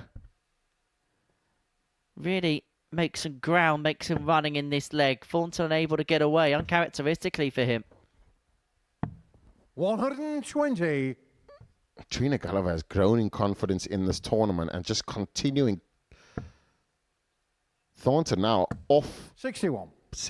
So Trina Gulliver has a nice little 140 head start. Feel as though with that first dart she can follow. Beauty of a throw. Admirable. Is it? Yeah, yep. I feel inferior to your vocab right now, so I just need to. 60. Trina Car 161. 161 now. She doesn't need to take it out, and I think that a 161 kind of the understanding of it. 41. The breaking down, it's just keeping steady and straight, not needing to hit the treble to go out. 41. Trina Car 120. So 120 for Gulliver to level up at 1 apiece, and she has all the time that she wants to do exactly that. Averaging 95 right now is Trina. 60. The golden girl with the golden darts and really showing why. 97. She deserves a spot on that stage. 20 tops, you feel as though this is going to go. Perfect first, just landing the second one. Oh, that's close. Oh, that is perfect. Trina Gulliver now. Feel like looking Robert like, through first. Game on. there's another player in the mix now, and we did say that she's going to be a dark horse, but not as dark as it was before. 105. Well, I think if you take the first game out against Richie Burnett, there's been some really tidy stuff the last couple of games. And part of the reason for it is everything's been 80. rather tight in the finishing department. 3 from 9 in terms of a finishing doubles against Painter. Got away first, second visit, most legs. Similar story against Andy Hamilton, where she pretty 99. much went away second, first, third dart every turn. And again, her finishing doubles 3 out of 6. And by tightening up in those areas, it's given her opportunities 59. to go on and win matches. And win matches she has so far. As I say, I think the key against Robert is just to find that little bit more scoring power on a bit more of a 60. consistent basis. But there is an opening here. She could find a 2-treble turn just to tap Thornton on the shoulder here. 98.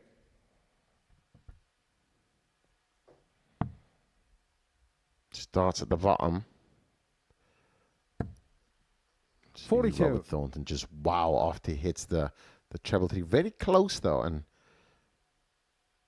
close to the treble 20. But this, it needs the right corner now. She's gonna have to drop. She's gonna stay. 60. Finds no treble as it was blocked. So now becomes a challenge. Robert Thornton, yeah, 133 was the shot, but 95 is as good as it goes.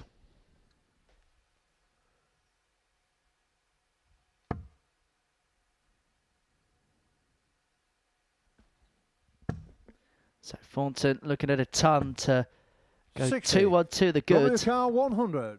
And to go one away from getting the better of Gulliver. Tops 2 in hand.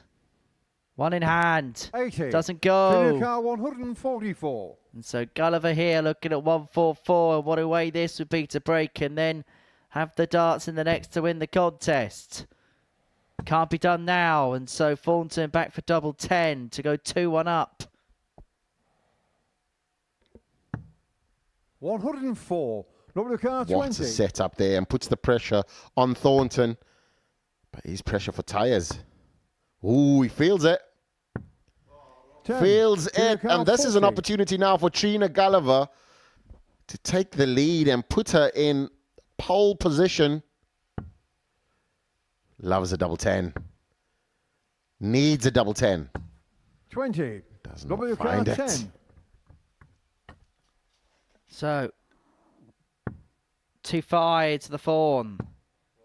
Inside, Gulliver's going to get 6. another go. WK Thornton in this 20. game, 1 from 9 in terms of his doubling out.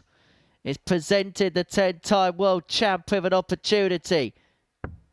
Opportunity leg, Trina taken. Gulliver. Gulliver 2-1 up and now 1 away with the darts in hand Fourth leg Trina to throw first. to put Game herself onto 6 points, level with Scott Mitchell at the top of the group.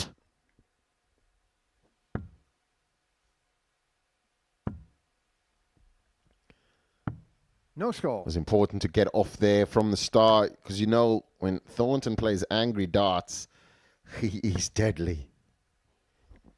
120. Don't poke the hornet's nest.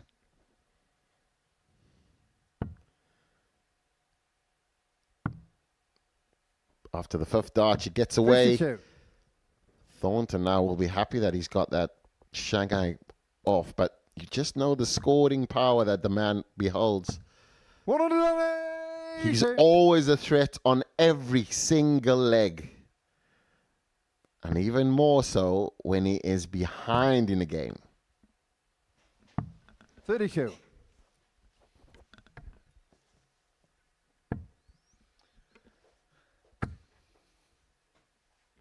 $60. It's only 60, but it doesn't feel as if there's going to be too much damage done. Unless Gulliver could pile in a max, he'll put pressure on. But still, Thornton's got 100. this leg Drop the car, against throw 141. exactly where he wants it. So I'm going to find the 141. 55. But what he is going to do is leave himself on a 2-darter when he comes back. He's going to have a look at 86. Doesn't even have to contemplate the bullseye. He can go about this however he wants to go about it. 45, Robica 86.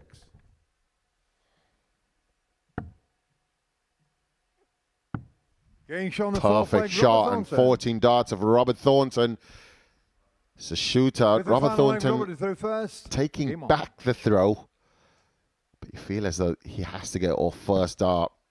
And that's a bit low. Chasing now.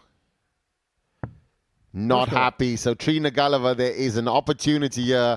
And what about if you went away with a 160? However, you must be thinking in this scenario and seeing your opponent just miss, just get away no matter what first visit, and she's just about done that. That will feel like gold dust for the Golden Girl. 120. Split these two if you can.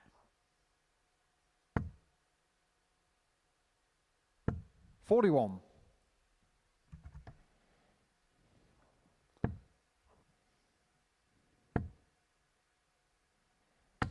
$41. Managing a 41 there. So Trina Gulliver now, you feel as though she needs to pull out some of that straight darts that she's been hitting all the time. It's a perfect one, just low. Slides over, wants to find the treble. 60. Does not. So Robert Thornton still in advantage, but just with a small one, you feel as though a little mistake put him under pressure, but he closes that door immediately. Trina Gulliver needs a maximum now. Well, that's a butter dart. Slipping wide 40. into the one.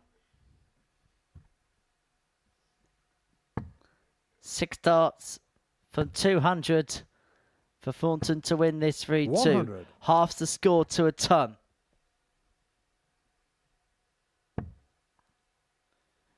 Could be one that's slipping through her fingers in a couple of moments' time. Thornton for the match, 6 from this 100. He may only need 2. He only does need 2. That's a ton check out for Robert Thornton to complete the turnaround against the Golden Girl. A 3-2 win for the Double Trouble 2 champ. And it puts him up to 6 points in this particular group. And it gives Trina, which is a bit of work to do. That's the tail of the tape. We're going to take a short break. And when we return, we're going to watch Richie, Burnett and Kevin Painter.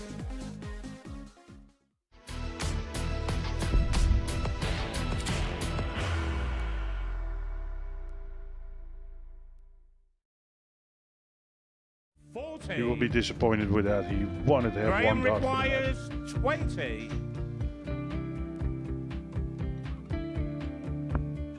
Graham Usher wins the first game of Champions Night, and it was an absolute ripper. He hit one of them on tops. He missed one on double 12. Which one is it? It's the hit. Outside opportunity for Andy Hamilton. Van der Velde should be getting a match start again here. He's already had one.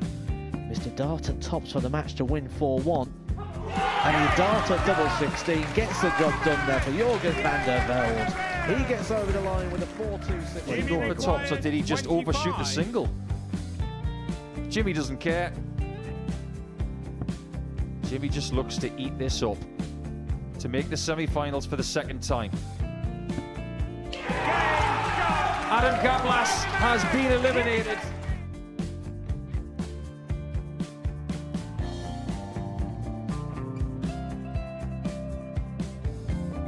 Keep us guessing. This time he's trying to leave double 18. He knows best, and he takes the lead. He's 2 darts away from a Super Series final. He's 1 dart away. He doesn't need any more darts. Jeff Smith makes the Series 11 final.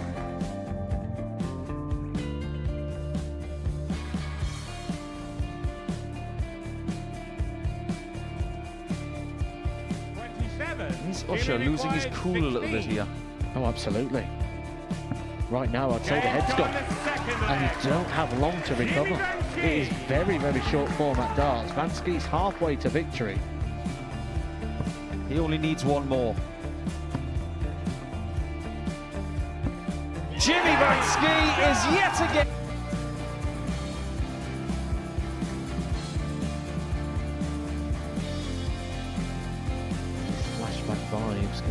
Ski do the same. Just needs the one treble here on the 19s, finds it.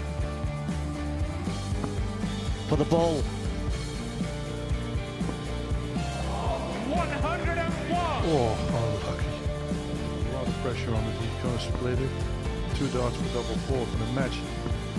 Game! Shot! And the Modus Super King, the Epic Champion! Jeff Smith!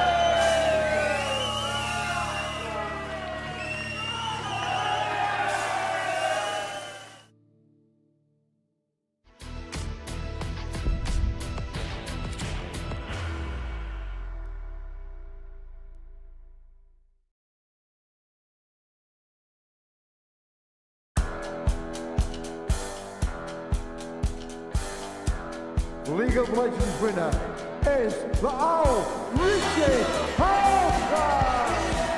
As he is the wizard, Simon Whitlaw! Gemma Hayter.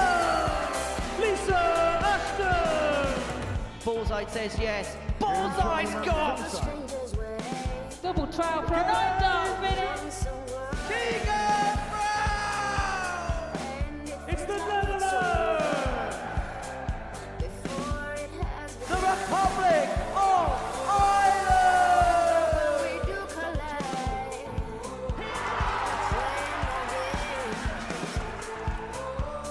Oh, hello. What was that about double start? He forgot. The winner, a double trouble 2, is the Vaughan Robert Thornton. Yes! Just what the doctor ordered. That is special. The African warrior, Devon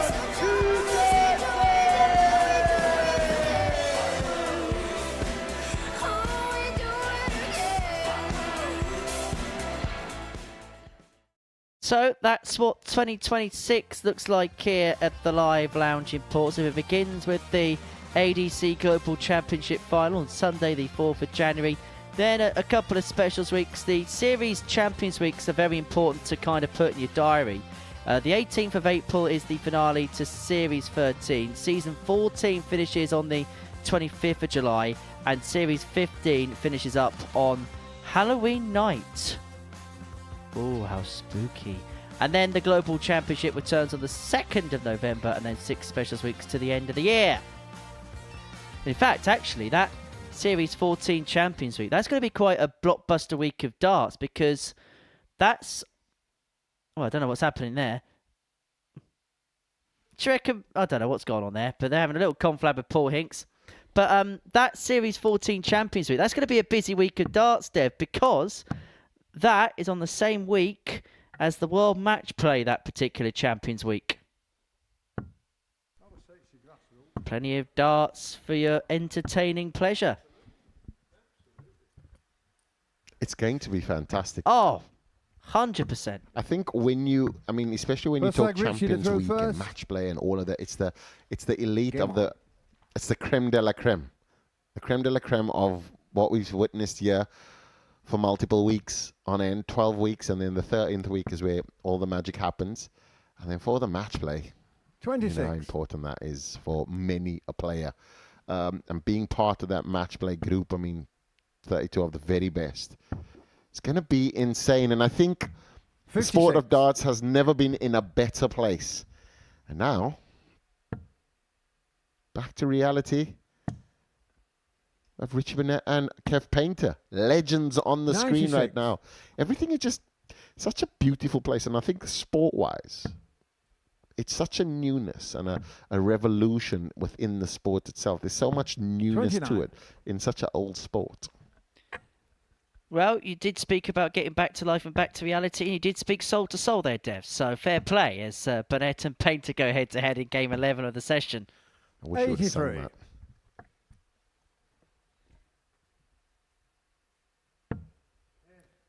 No, however they want the points, or however they need the points, these two in this one, because they are the basement boys, as opposed to the basement jacks. I could have also said 42. Beastie Boys. And they do have to fight for their right for the Saturday night party here in Pompey. We've seen some tungsten thrillers 125. on that stage before. But all Richie Burnett wants to do is beat Kev Painter. 85. But you feel as though Kev walking away with 2 points today will be a win for him, like just a day win. Because if he leaves here with no points, 86. he's going to come here with his head hanging down and just kind of it's going to just be an NPC then. Car 123. So 1, 2, 3 for Pater. Shots off after the first dart. And so Burnett is going to have a look at the 110.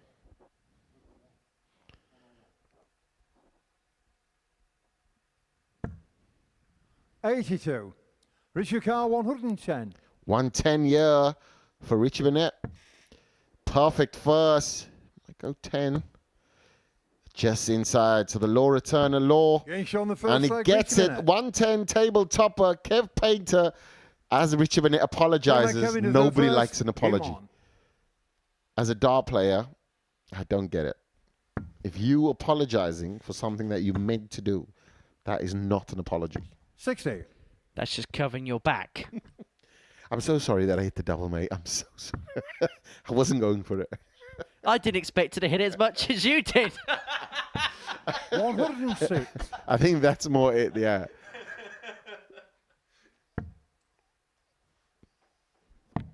But I think the one thing that Kev Painter can take away 79. from this is seeing all of the working elements, and he can watch it back. And that's the beauty of the production that you have here at Modus Super Series. It's fantastic. Everything is top tier. And you are 140. able to now go, what is my walk up to the oki like? Where am I positioned? Is my elbow straight? Am I coming through? Am I throwing with the shoulder a bit more? Is that the... So all of 76. those elements, like he's looking at that now and looking back at it, he will understand what mistakes not to make in the future. But for me, building blocks, moving from dartitis, I mean, it's a word I don't even like to say often because you might just feel like you can pick it up like a flu. But 140. most importantly, his building blocks are there. By the way, you do realise you will not be allowed to apologise now for any legs when you play tonight because I will pick up on it. I'll never apologize. I never do. Because you're going for the double. I'm not going to say, I'm 100. sorry, mate. Richie It's almost Car like me walking to you and 115. hitting you in the chest. And I go, sorry, I didn't mean to hit you. Burnett 115 for 2-0. Tops it is. Tops. 75. Might have been for back-to-back toppers, but he is going to come back. Kev Painter can't find a straight dart, and he needs to find a straight dart. They 125. returns. Richie Car 40. And if Kev Painter watches this, the shoulder needs to go. But now double 10. Ooh, he's chasing now. He's going to need to find where the last 35. dart does not. So Kev Kevin Painter Car, has 61. an opportunity here. 61 is the shot. To level up at 1-1. Tops of Pater. 21. Tops of Pater just goes Richie high. Car 5.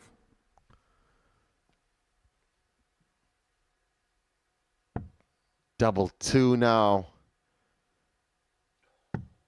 Getting shown the second leg, Richie Burnett. Richie Burnett can't believe his luck.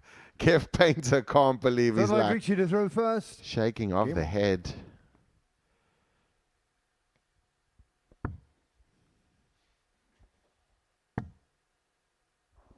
Well, live in play, 51. Mitchell and Thornton both on 6 points.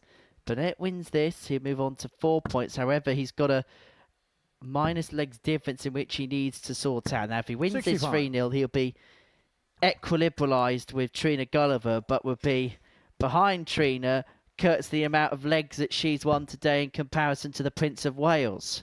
59. Equilibrialized. What a beautiful word that is. And I think, like we said early on, Andy Hamilton, form-wise, everything else, players are just playing 32. and taking their chances against him. It's making it tough for him. He finds himself in fifth position now in play. and old buddies there as if they were back at home in the garage. Just a lovely, lovely bunch of players. These were, I'm not going to say, but enemies on the hockey previously. And now you can enjoy a game like this. And it's not enjoyable if you're not winning. But I mean, like, just participate. And that's the beauty of the sport. Well, it's a different type of rivalry now. And they'll both be the first to admit they're not at the cut and thrust, the thick end of the sport anymore like they first were. But these opportunities, they still mean a lot to these players. And they can still play at a decent level. Burnett here averaging just a shade under 86 and on the cusp of getting the job done by 3-0 here. 71. If he can convert the 71. It's going to get a match start. He's going to get plenty of match starts. 51. The double top just sinks low. Kev Painter will feel that dart is perfect and he'll want to float this one in again. 100. Richie 20. To get it done, to get it won. Double 10. Now chasing 2 5s. Finds double 5 and he finds a 3-0 win. Does the Prince of Wales. He gets the better of Kevin Painter. 3-zip. 110 finish really was the spark for Burnett in that one. He beats Painter 3-0. Coming up next, we're going to watch.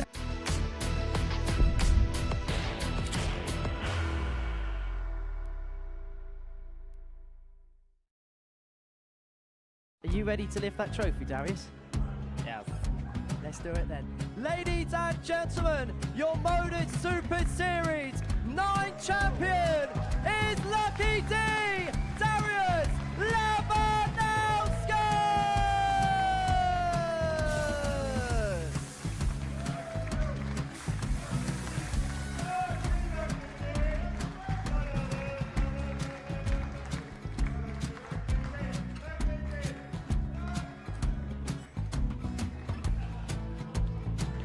Well, what a wonderful night of darts we have seen, and we are ready. Our champion is ready, and it's trophy. So receive the trophy. £25,000. The new Modus Super Series champion, the Terminator, Marvin Van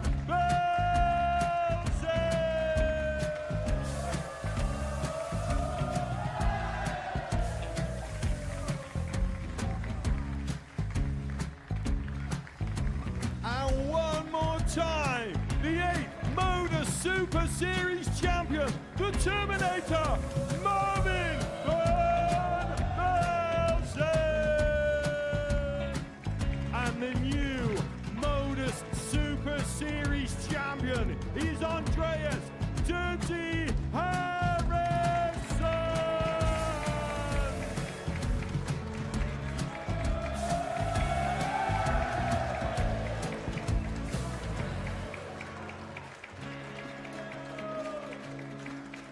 And one more time, the 7th Modus Super Series champion. Give it up for Andreas Dirty Harrison! The moment we've all been waiting for. Would you please show your appreciation for your Series 6 Modus Super Series champion, Scott Taylor!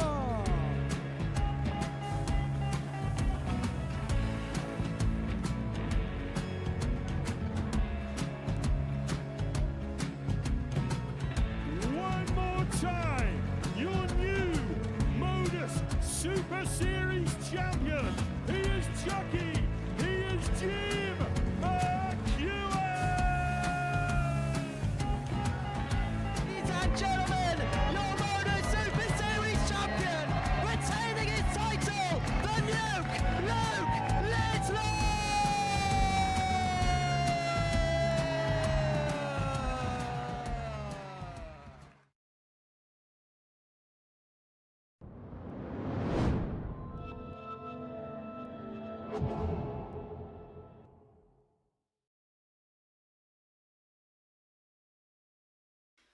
Welcome back to the Modus Super Series. There before the break, Richie Burnett got the better of Kevin Painter by 3-0. Match number 12, the final game from the fourth round of fixtures, sees Scott Mitchell and Andy Hamilton go head-to-head. A win for Scott here would put him onto 8 points in the group.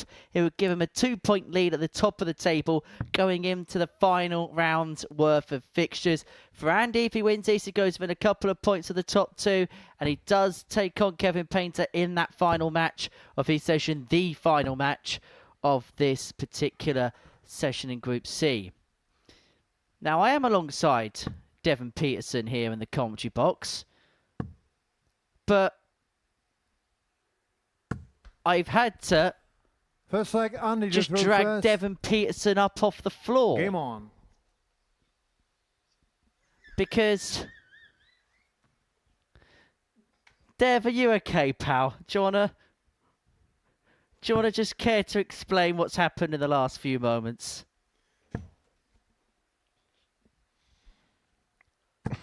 112.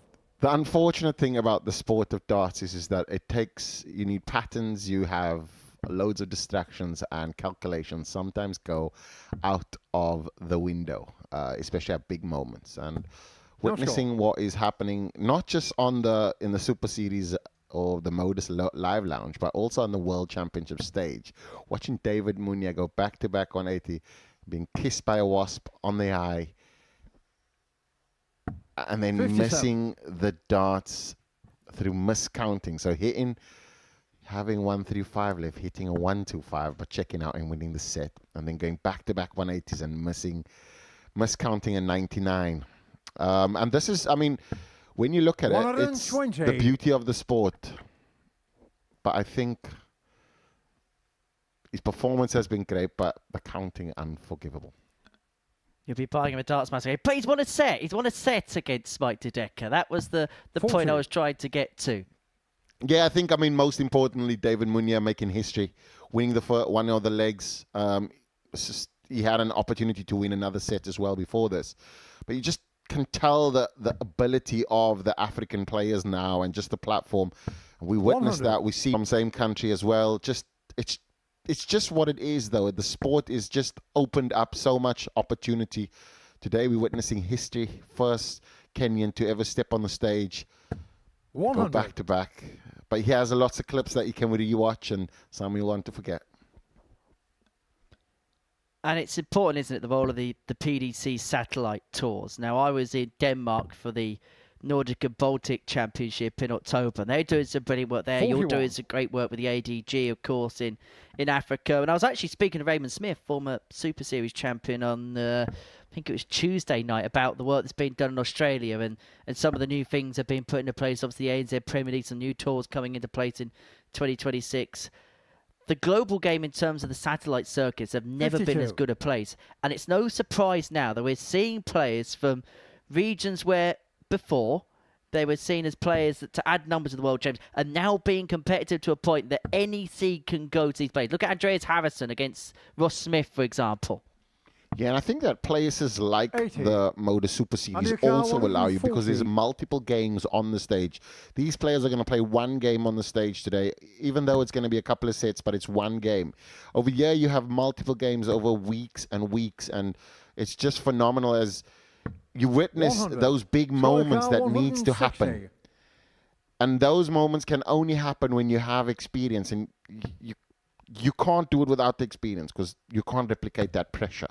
And I think that what we're witnessing now, I mean, what you're creating as part and parcel of the satellite tours, the Super Series, getting the invites, getting the big events, all of those things. We said it multiple times, but I'll say it again. The darts is at a beautiful, beautiful place. And we see Andy Hamilton there taking out a beautiful tops. And this is a big game as well. Scott to throw first. Game massive, massive game here. Andy Hamilton needs to win this game to be back in the mix. Mitchell winning this game here will put him in a perfect position to qualify for Saturday with a couple more victories. But I think that this year now is Andy Hamilton's moment.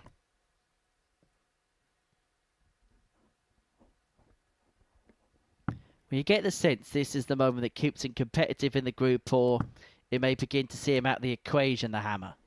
As I say, the way the table goes, 52. Mitchell and Thornton both on 6. Hamilton, Gulliver and Burnett on 4 as things stand with Hamilton 1-0 up in this contest, and Painter is the only player without a point on the board. Painter may well be heading over Christmas with nothing in Group 100. C.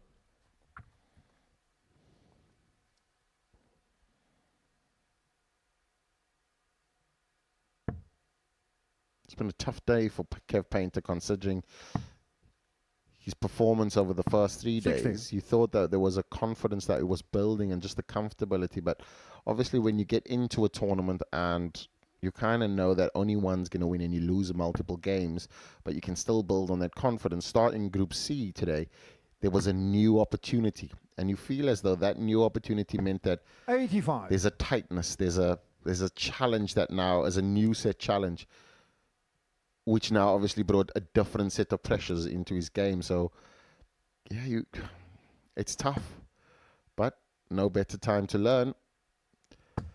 Andy Hamilton 140. finding that trebles with ease as well.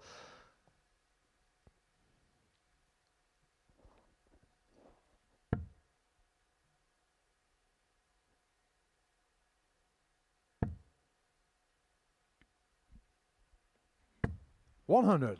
Well, we did say that Mitchell is the ton man, and he finds another one there to put himself in a decent position. Effectively forces Hamilton into a similar turn. Realistically, probably need 2 trebles here.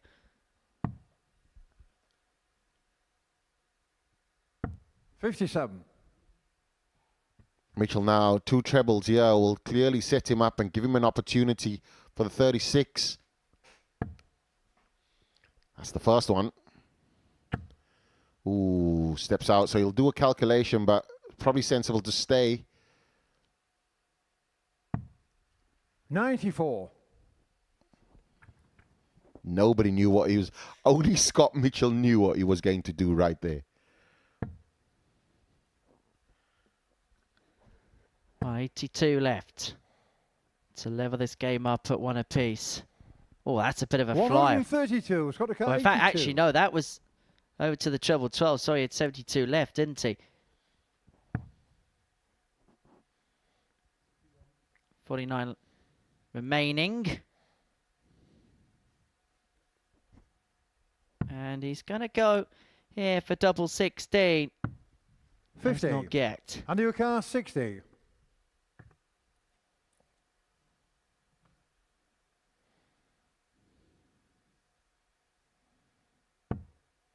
Perfect 20. Steps to the right. You feel as though the top corner right is the target. Go straight through. So fine line, yeah. Finds that fine line. And what a shot that is. 2-0. And this is Mitchell's toughest game so far for the day. Game on. He's not had it all his own way. 1 poke at the double. But Andy Hamilton here with a hegemonic performance.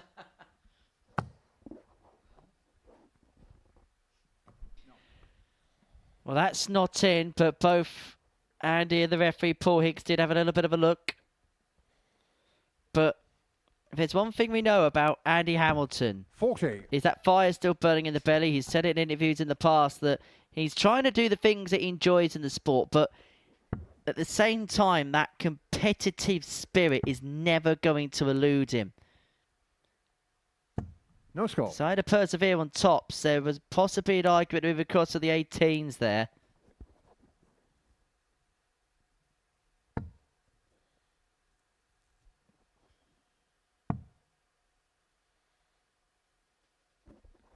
$96. 96 for Hammer. Scott Mitchell yet to get off. Finds it now. So 160 will bring us, calm us all down. 80. Finds it and steady enough. I mean, the challenge in this game is getting off, and Hammer has been doing it fantastically well. But the end of the game, 50% on the checkouts for 2 out of 4 attempts. That's really solid stuff. Scoring like that as well. 140.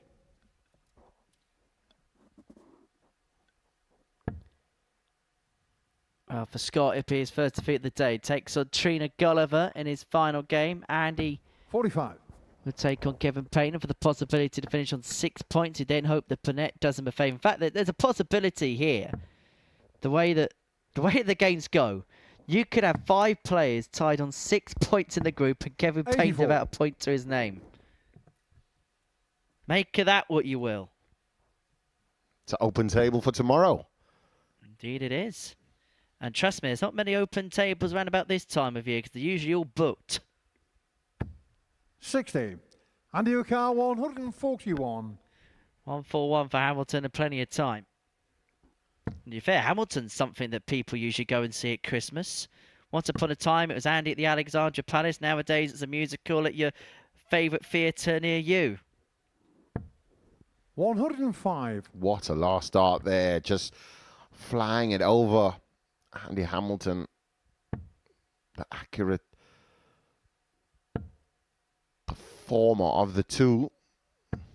100. Andy O'Carr 36. So this to wrap it up by a 3-0 scoreline. Been a really good display once again from Hamilton here. Oh, it's that close that it might actually be obscured. Tried to bump it in, but it was that close it was problematic. That's the tough thing with those kind of darts, though. The battles block it, but a 180 euro will put some pressure.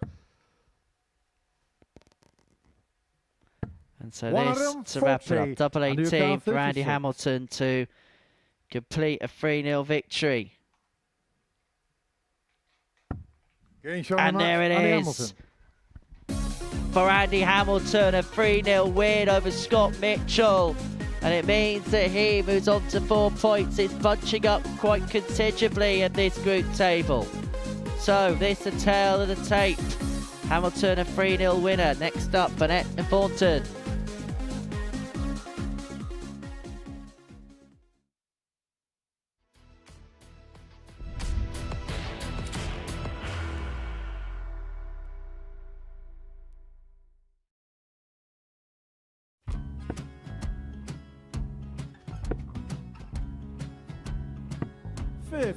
Charlie McGuire 164.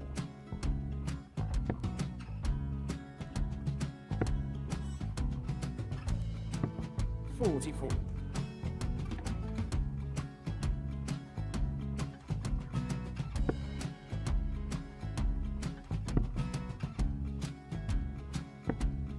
32. Charlie required 120. Well, 120. He's got a fair, at least 2 handfuls at this. Just needs to stay 60. there. That's a good shot.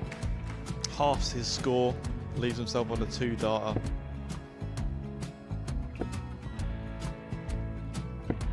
$26. Charlie Time on his required side 60.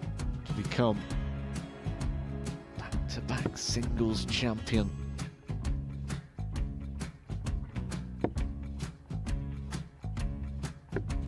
$40. Definitely a couple of nerves in those last 2 darts. But he'll be coming back. The moment he's been in before this situation. Standing at the back of the stage, approaching the Yoki with a chance to win the title.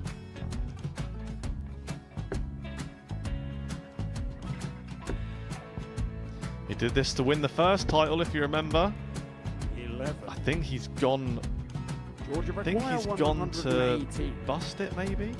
The first title he wanted 20. He went 6-7-7 to win it. He had a chance to replicate it again. Yeah, I get the feeling that was for a bust. And 39. on that situation there, George Scaife wasn't even able to take it out going to the 18s on that switch. Yeah, I think he just panicked a bit, but he's done well to get that big one. Sometimes can be the hardest part. Georgia requires 79. This is it. It's got to be 19s. He's got the first one. He's going to get a match dart here.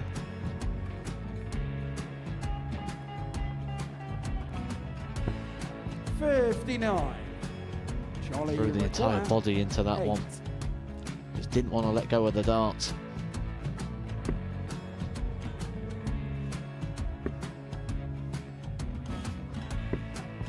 No score. He's given George a chance. George McGuire, 20. I think George has been quite good on double 10 today.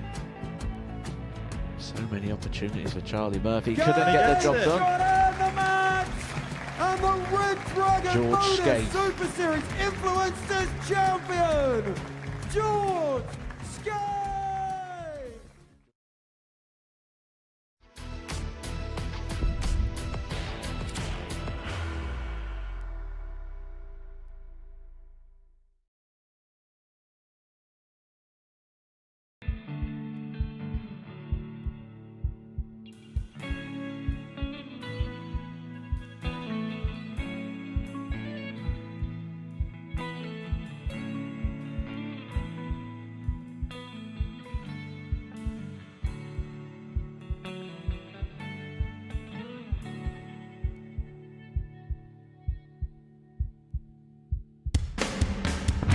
But he does. And that's monstrous. What a way to finish it. Double top. 1-2-5 go to Shane Turner. Oh, what a dart that is. Have the ball for the match. And he nails the ball there. Fantastic shot from Johnny Hayes. Global champion. Oh my goodness. He's still trying to search for a bit of wildlife. Big hit. Big scream. Tops for the match. 69. And the moment owned Ham there, didn't it? He didn't own the moment. 20. And that'll be all Gary Stone needs to hit double 10 now, surely. He's seen the nervousness of that, and that is what top players do. You can't be serious. Oh my word, that's off the scale. Double 16. Corner Heenahan. That is a special finish.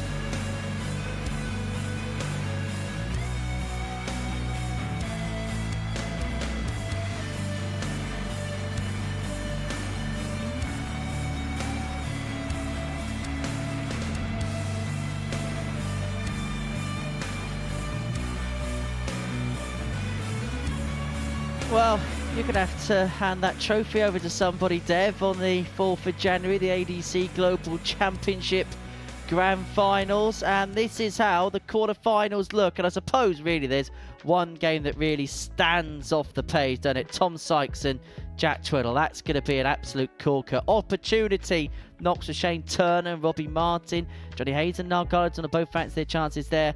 Gary Stone up against Johnny Barnes. Tom Sykes will be the bookmaker's favourite. It's either justifiable bookmaker's favourite, Dev. 100%. I think there's the quality that Tom Sykes possesses and just the scoring power. We've seen him in the Champions Week, missed out against Charlie Mamby, but I'm sure that he feels that this is his trophy, and what a trophy it will be to lift. I mean, it's been an absolute pleasure being the inaugural champ, but you do know that the way in which the game is going and all of these players that are there certainly deserve this spot, but only one will lift the trophy in the end, and Tom Sykes so far has one hand on the trophy. So that's how the quarterfinals look. This is how today looks here at the Live Lounge in Portsmouth. 3 more games to go in this afternoon session. Richie Burnett takes on Robert Thornton. Scott Mitchell up against Trina Gulliver, and Kevin Painter against Andy Hamilton. Scott Mitchell's top of the group on legs difference. Him and Robert Thornton both on 6 points respectively. Andy Hamilton, Trina Gulliver and Richie Burnett all on 4. Kevin Painter yet to win. Win being the words here at the Live Lounge in Portsmouth. That is how the table now looks. And that is the situation as we head into the final 3 games of this afternoon. And it is Richie Burnett and Robert Thornton in action in this third from home tungsten tussle. The first game of the final round of fixtures on this Thursday afternoon here on the South Coast. And for Robert, a chance to move on to 8 points. Give himself the clubhouse lead ahead of Mitchell's game against Gulliver in match number 14 of 15. And to be perfectly honest with you, Robert Thornton's been the player that's kind of gone under the radar today, Dev. No score.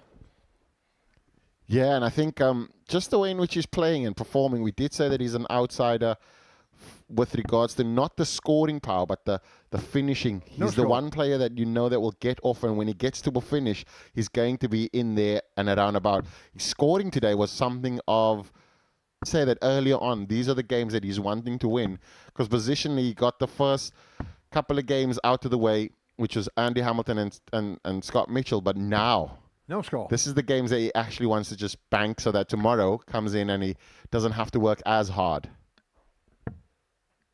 Well, Burnett being allowed the option to breeze in this 60.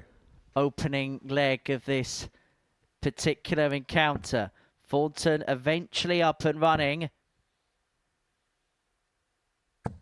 120.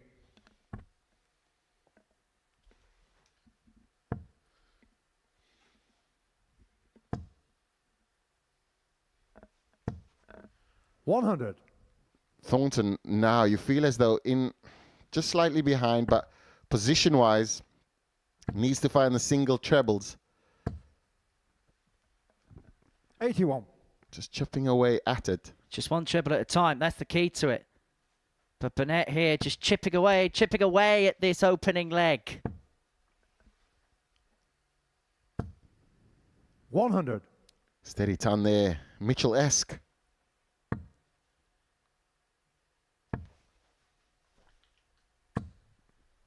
85. Well, Burnett Richie has left 155. 155 for the opening leg. Down for treble 19. In fact, he'll stay there. Now, Devon, you've kind of scared me over the last few minutes, but there is some breaking news because David Munya of Kenya has won at the World Championship. He's beaten Mike DeDecker by 3-2. 80. We'll talk a bit Richie more about 24. that in the next leg. I want to get your take in a second. Burnett's looking at double 12 here to get on the board in this one. Across the board for double 6. Gets it. Burnett leads 1-0. I just want to get your take because you've done so much for African darts. How big a win is this for the African region for David Munya this afternoon, beating Mike DeDecker by 3-2? I think it's, to put into words, it's a vision that's come to reality. And we've been saying all this time that Africa has talent. We've said that the more we're going to move the game around and the sport around on the continent, the more we're going to unearth gems. Last year we went to Kenya for the first time. There was questions about whether we should go. What is in Kenya? We got Peter Washuri. A lot of other players obviously performed there, but he was the standout, missing doubles to get to the World Championships. Now we have something that has now changed everything. It's now a win against a major title winner, Mike DeDecker, David Munya beating Scene and all of those. And when you realize that he's not just doing it for himself, he's doing it for Kenya, he's doing it for Africa. It's showcasing that Africa is and will forever be part of the darting community. We're now in a space where David Munya stands at the top of the summit and he can now speak about 47. What it is like to win on the PDC stage. Not many South Africans or Africans have done that. I mean, he's the first outside of South Africa. And that just changes everything. It opens up all the doors. It changes. 100. I'm glad that I'm here because now you're capturing this moment and it will be ever for sound clip. And I think that this is the day that Africa announces itself as part of the darting world. And is it important as well? Because when we speak about darts in Africa, 59. so much of it's heavily weighted by South Africa, obviously because of what you've done, what Cameron Carolus and others have done in the past as well. Is it important that we're talking about African darts in a landscape of it not just being one country, 105. it is a continental effort now? And I think that's obviously with the African darts group starting back and back in, I mean, it's 10 years now and it's changed names and all of those, but what we've positioned the sport to be is taking it around and becoming a tour where that players can actually participate develop in the sport so that they can be winners. And it's not just on the second leg, Robert setting Thornton. up events that is on a platform where there's a stage and they have the lights and they're used to it. What we're saying is we're giving you exactly or something similar to what the PDC offers or Modus Super Series so that you can come here and perform. We've seen it with multiple players that came here. Now we're getting to witness it along with David Munya on the PDC stage. That's one of the biggest that there is, and the world now knows that Kenya has another superstar. Africa knows that that Africa has another superstar, but it will 65. then obviously echo with everything else that we're expanding with the PDC and the Modus Super Series and everything else.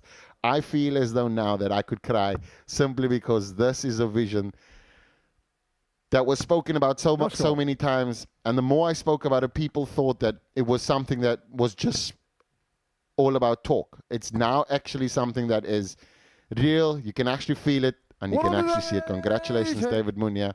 You have put Africa on the map.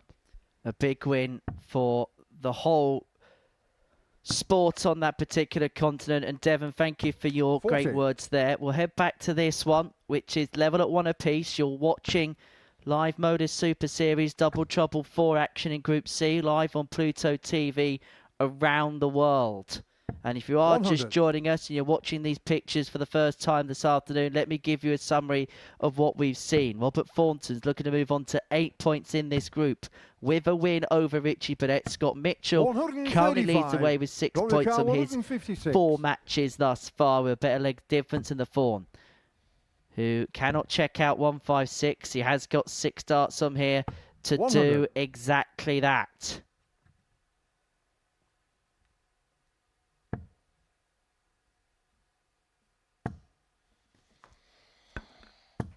Just back to the action. 56. You can breathe now. And he's actually got one of Kevin Dewitt's and Matthew Dennon in the next round. And he was so fancy his chances in that game. As Thornton will fancy his chances here. He's just broken on top to lead 2-1. Fourth leg, Robert to throw first.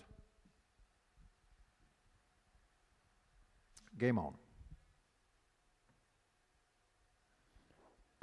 Robert Thornton, certainly, like you said, dark horse just outside. No score. But what has stood him in good stead?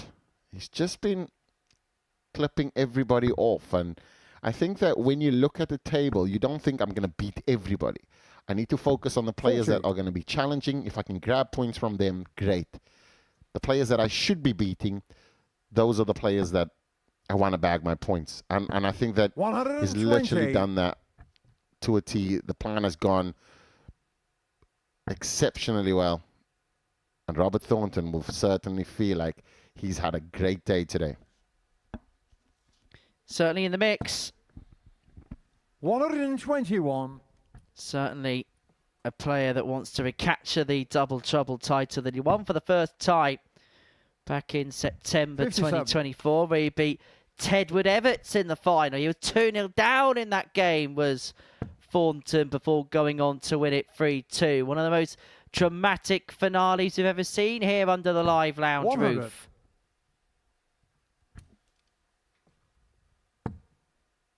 Did you say Tedward? Yes. Is that a little pet name for Eddie? 82. Yes, it is, yes. Otherwise known as the Wasp Killer. He's a bad man. He's a bad, bad man. I mean, he didn't do that good a job of killing it, because it turned up in the next match and Jurjen van der Velde 100. then almost choked on the wasp spray. In reality now, the Wasp is all part of the Ali Pali. Richie Car 140. mascot. I feel this 102 now. Robert Thornton will be licking his lips.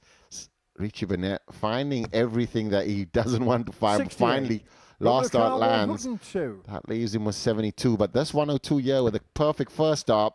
Go 2 now. Double 62. tops just outside. So Richie Burnett can 72. level us up. Well, Thornton's poised and lurking in case. And it's only going to be 1 for Burnett to save this particular encounter. 52. And it doesn't go, and it could well come to a close this game in double quick time, because Thornton looks at tops to round off a 3-1 victory. Finish on the And match, round off a Thornton. 3-1 victory he will. And Robert Thornton will finish off the day on 8 points in the group. He's the clubhouse leader going into Friday's action in Group C. For Richie Burnett, 4 points is all he can muster on the opening day. That the tail of the tape. Scott Mitchell has a chance to also move on to 8 points if he can get the better of Trina Gulliver in a couple of minutes' time.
Welcome back to the Modus Super Series. We've got 2 more games to go this afternoon. Scott Mitchell and Trina Gulliver in a battle of the commentators in Game 14 of the session.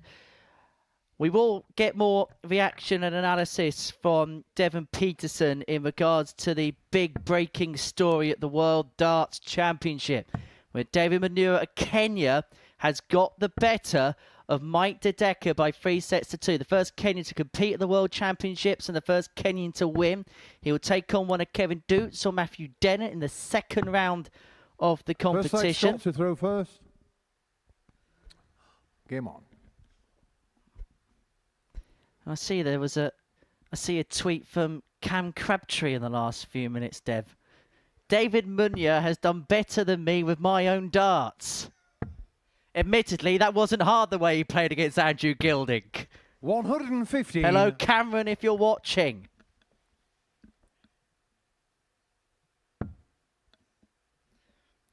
Anyway, what we're going to see in this one between Scott and Trina. Now, Scott will go off favourite because he's won more games today, but Trina's proven a very tough nut to crack so far today. Very resolute. Has dealt with all the cards, but Mitchell off to a quick start here. Now, I know for a fact, having spent the last couple of weeks sat in this very room with these two, that these two get on like a house on fire, but I also know what both of their 52. characters are like.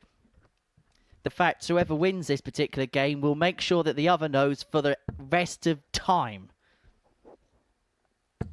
And I really don't want to be stuck in the middle of that. 100. I hope it's 1-1 between the pair for the week.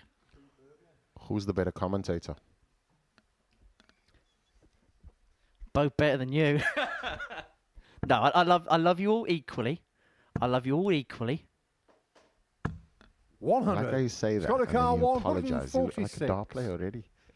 Stick a jab and then say, I'm sorry, I'm so sorry. And I definitely didn't mean it.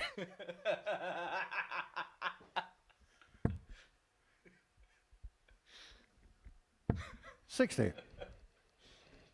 Bring back Paul Nicholson. Wish he was here. If you are listening, Paul, please save us. Back to the action now. Mitchell versus Gulliver. And Mitchell now 41. Scott Carr, steady, 86. but Thornton crept up to the top, but could be joined by Scott Mitchell. Scott Mitchell does the job on Trina. This is going to be something of a 46. little bit of steadiness there, not needing for the 86, not going double, nothing. Just Mr. Straight and Narrow. What a maximum. 123. Didn't even Scott think, Carr, didn't even come through her mind that she was going to go with an 18 to leave a 170. He needs a double 10 now.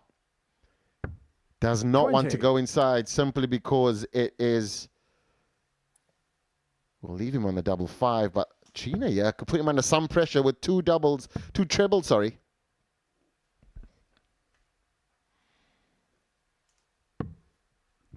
Went for the 105. bullseye, and that's Scott Carr, perfect board 20. management. Scott Mitchell now needs to hit the double 10. He does love a double 10, though. Finds Range it on the first set, inside, Scott and Mitchell. you feel as though that is his bread and butter. Second leg Trina to throw first. Game on. Just a hold of throw there. Trina shifts to the 16s and finding it with 52. so much ease at this point. I feel as though maybe there is an opportunity for her to attack that with the first dart, so that she's not spilling the first dart on the tops. 120. 120 there from Scott Mitchell, the England captain.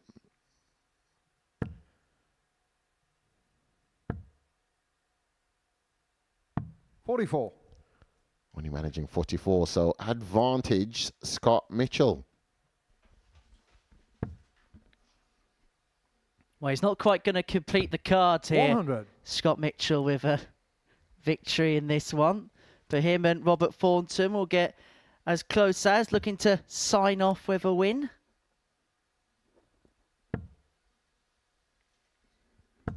$85.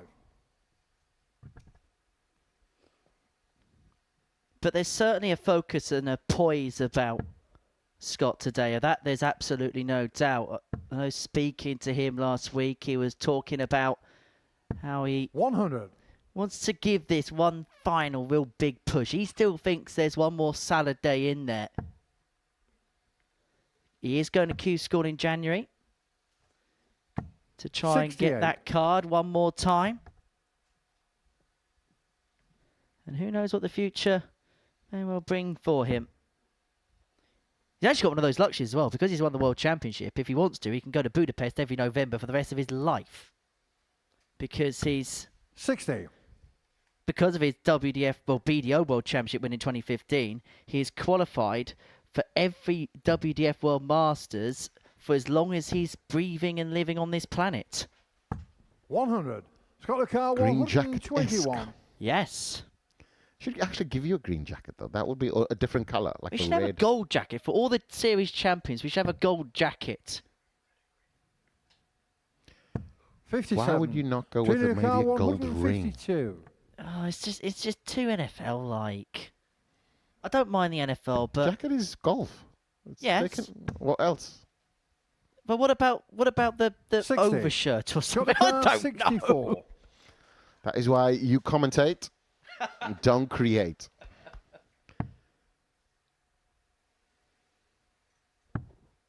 Double 4 now to lead 2-0, but this is a clutch shot.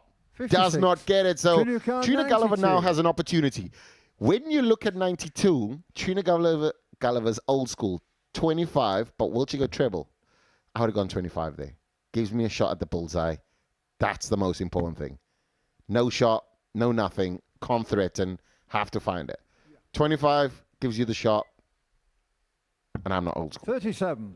Scott Car, 8. Well, this goes outside in.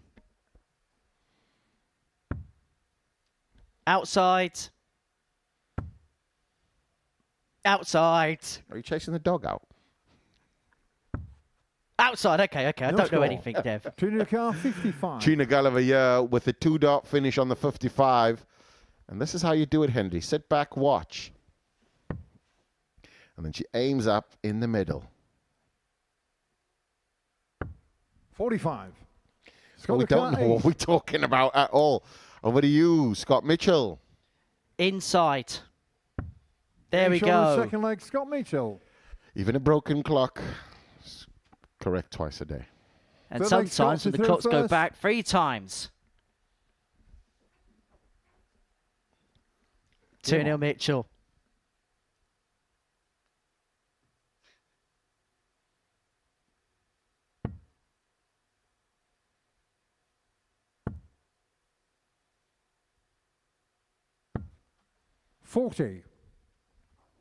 Well, the day started for Scott with a 3-0 win over Kevin Painter. May well end of a 3-0 win over Trina Gulliver.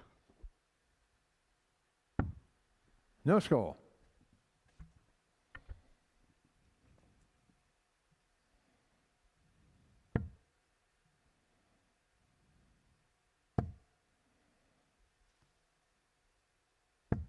$85.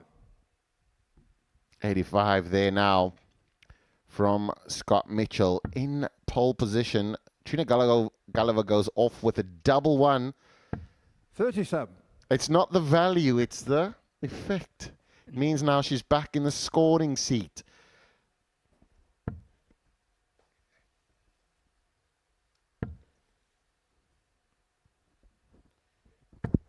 $81. To a certain extent, double 1 and double 20 mean exactly the same when you're starting off a leg. Yes, there's 38 points between the two derivatives, but in terms of what you objectively achieve, it's the same thing. 58.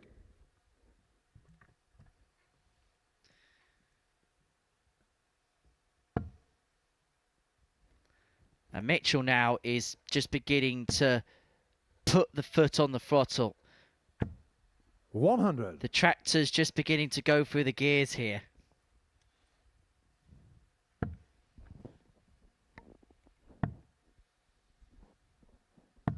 $79. And if he wins this week, he might be able to afford a combine harvester.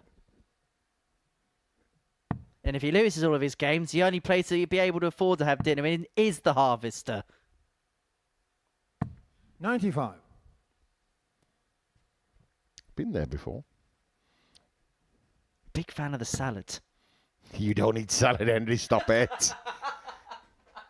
Scott Mitchell now needs 100 here to end the day 85. on top Scott the car, of 100. the log.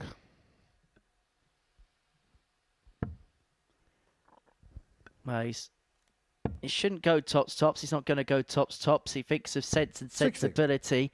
And he is going to come back for just the one tops to complete a 3-0 victory over the Golden Girl, who at the middle portion of the day looked as if things are moving so positively for her. 1-2 of her opening 3 games, but the 60. tail end of the day has got to ride for her. And so Mitchell now looking at tops to complete a clean sweep. 3-0 win kicked off the day. And a 3-0 win's going to round off the day. And it is 8 points from 10 for Scott Mitchell. and a lovely embrace between two good friends. First became good pals on the video circuit, and now, these days, tend to share a mic more than they share a stage. But now they have. It's Mitchell who's ran out a 3-0 winner. So, one culminating game to this afternoon session, and it is a meeting between Kevin Painter and Andy Hamilton.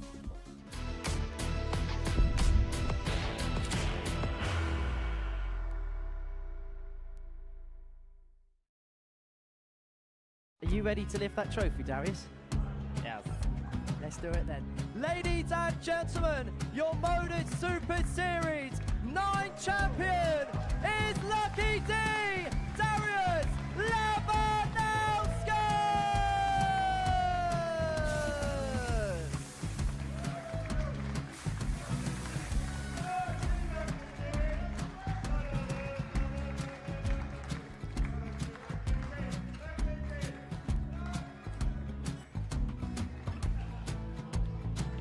Well, what a wonderful night of darts we have seen, and we are ready. Our champion is ready, and it's trophy. So receiving the trophy, £25,000. The new Modus Super Series champion, the Terminator, Marvin Van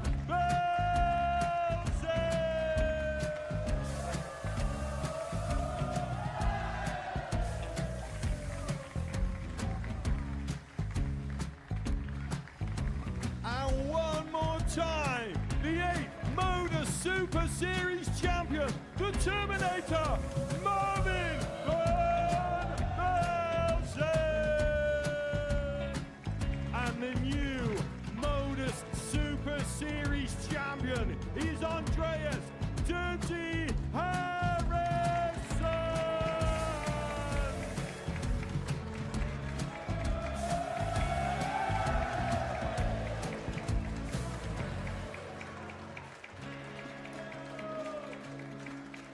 And one more time, the 7th Modus Super Series champion. Give it up for Andreas Dirty Harrison!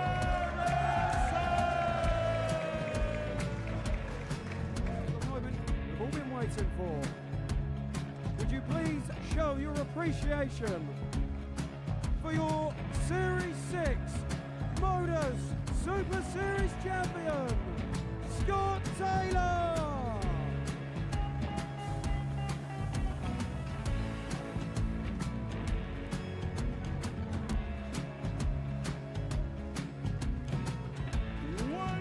Time, your new Modus Super Series champion. He is Chucky. He is Jim McGuire. Ladies and gentlemen, your Modus Super Series champion, retaining his title, the Luke Lidlow!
Well, if you're still looking for that last-minute Christmas gift to give to that friend or the significant other, then why don't you give them the gift of darts? You don't need gold and frankincense. Won't you have a night with mirth here at the Live Lounge in Portsmouth? Tickets are available via www.dartshop.tv. If you want to be here from January onwards in 2026 here at the Modus Live Lounge. Super lounge for a lot. We've seen some super moments here. And we've got one final game to go as we see Kevin Painter and Andy Hamilton go head-to-head in our final tungsten duel of the day. 56. Devon Peterson is looking ahead to a night's worth of playing once this is done. And that's once you get your head off of cloud 9, isn't it? 71. Yeah, it'll be there for all week and, yeah, for another year as well. It just, yeah, it's unbelievable. The sport of darts writes stories 81. that, yeah, you can only dream of. I just had a little scroll on my social media in the advert break, and Mark Wilson, who's a very esteemed friend and colleague of ours, saying a really good point, right? We've had winners 100. in this tournament from Singapore, India for the first time, the United States, and today, Japan and Kenya. If that doesn't tell you how international this sport's going, 60. adding Andreas Harrison from Sweden as well, and other nations along the way, it just shows the cosmopolitan nature of this sport in 2025-26. 100.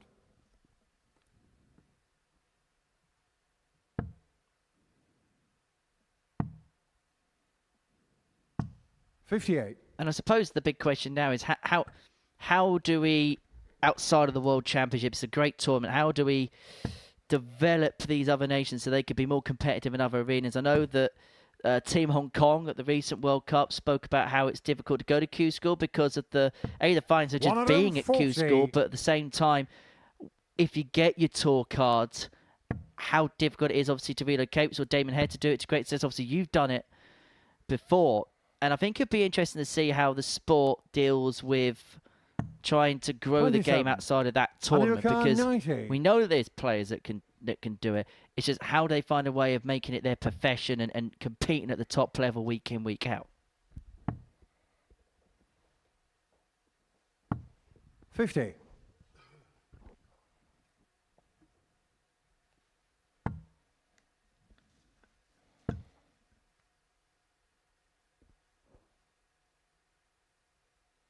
When you understand exactly 46. what is currently happening, and exactly like you're 40. saying, for the first time, it's not a lot of just Europeans. It's everywhere. Anyone can win on that stage, but you just have to be Being good shown the enough. first leg, Andy Hamilton Hamilton. showing that he's good enough to win on the Modus Super Series stage here against Kevin Painter, leading him 1-0. Second leg, Andy to throw Important first. thing, Game most, I think, before it was Scotland, England, Holland. And then you had the likes of Canada with John Part, and then you also had Larry Butler, Gary Mawson from different 112. parts. But there was a small number of players coming from different European areas and making an impact. Now with the expansion, 120. the affiliate tours that are happening, and I think that kind of support and platforms like this give players an opportunity. So it's now making it that you don't have to relocate. You can compete in the very same area that you live, and it's less costly. If you're really good and you really want to make the opportunity count, going over and taking that step is a big step. But being prepared for it, that is what I've always been saying. And the one thing that we're seeing now is that I'm glad is that it's not a lone voice anymore. It's not, Devon's the best player from Africa. That's great. I mean, 84. if you're an egotistical maniac.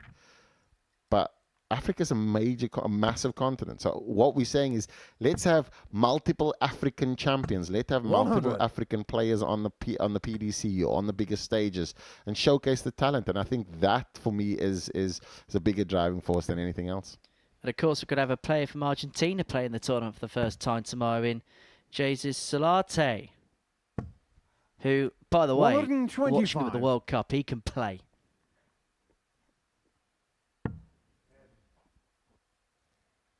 I'd love to see like an international challenge where you just pick the best players 70. from all the different And you continents count together 100. into one. What about a Ryder Cup, like a Ryder Cup style? That would be insane. That would be good. All on the floor here and using the stage and everything else, and it's just exciting 42. kind of moments. Go in to the car game. You did something similar a 115. few weeks ago, didn't you, with the IDSL finals? We'll have another chat about that in a second. Painter looking at 115. If not, Hamilton's looking at 58 to double his lead to 2-zip. Who's played well 41. today. He's averaging in excess of And you count 90 58. again in this one. And if he wins this one, he'll be on 6 points overnight. Double top it is. Now Dow chasing double 10. Oh, 38. Kevin Newcastle, Payton's 74. got a chance to put us back on level terms. 20 for tops. Tops it is. 54. Drops low. And So Newcastle, Hamilton back 20. free in hand at double 10 to double his lead and to put himself in cruise control.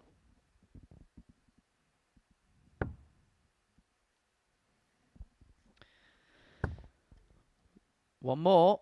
Payne expects it to go, and it does. Kevin Newcastle, 20. Feel as though Hamilton, he didn't underperform today, but just moments in games, we had opportunities and we expected it to go in, did not. 15. Moments like And that, Newcastle, they're 20. few and far for Kevin. Hammer now looking to bring the hammer down on Kevin Painter.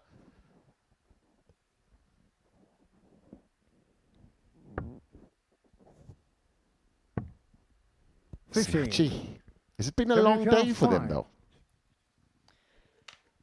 Well, it's shorter than most 5-session No days, score. but And Newcastle, certainly 5. there is a feeling that maybe Game 5 is just beginning to bite a little bit.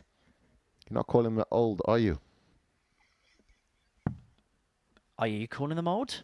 No, I'm just saying maybe fatigued. It's a long day, you know. You only talk on the mic. Players Yeah, playing, so the second like one, Andy Andy Hamilton Hamilton. there, 2-0.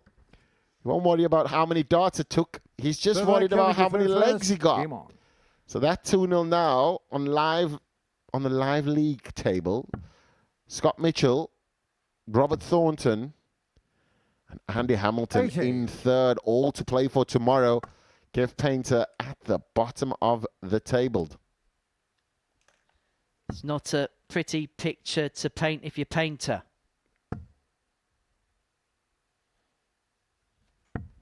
$101. And it's crazy that you say that, right? So I just got a few messages, and we were saying it's darting action everywhere. People are now switching, and 125. obviously all of the David Munya action that happened there, and then coming over to Modus Super Series. So everybody that's come over and you've witnessed the African history happen, fantastic, welcome. And all the people from South Africa and Africa in Kenya, everywhere else 140. in Africa, we have done it. We are going to have some more thoughts and reflections in our studio analysis in the Pluto TV studio in a 83. few moments' time, and it may well be a few moments' time because Hamilton here will feel like he's got 6 of 260 to get the job done in this contest.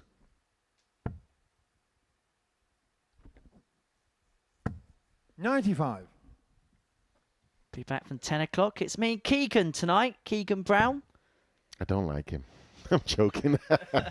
What a great guy. Helped out at the IDSL as well.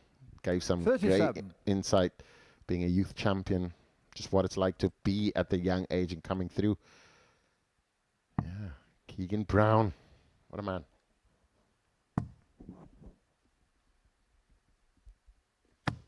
$95. 70 left. When he comes back to wrap it up, 3-zip. For Kevin Painter. 55. And Newcastle, 70. It's been a day which has not gone to plan. He's tried to smile through it, but he knows that he's got work to do tomorrow. As for Hamilton, he's Yeah, going to he's on the see mark. himself Andy in and Hamilton. around the periphery. A 3-0 victory over Kevin Painter rounds off his campaign for the day. And that means that the Hammer finds himself onto 6 points on the board. A couple behind the pace setters, Mitchell and Thornton. And that's how he did it. A 3-0 win over Kevin Painter. Me and Dev, we're going to be heading next door. We'll talk about today's darts, but we'll also be talking about David Munya, who beat Mike De Decker at the World Championship. History for Africa on this Thursday afternoon in North London.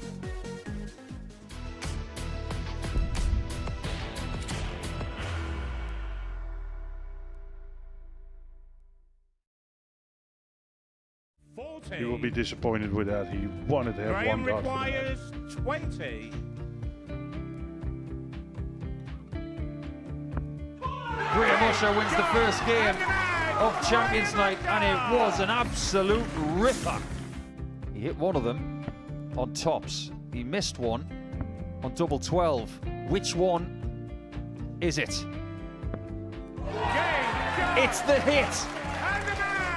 Outside opportunity for Andy Hamilton. Van der Velde should be getting a match start again here. He's already had one. Mr. Darton tops for the match to win 4-1. And the Darton double 16 gets the job done there for Jurgen van der Velde. He gets over the line with a 4-2. Did he go over the tops, or did he just overshoot the single? Jimmy doesn't care. Jimmy just looks to eat this up to make the semi-finals for the second time. Adam Kaplas has been eliminated.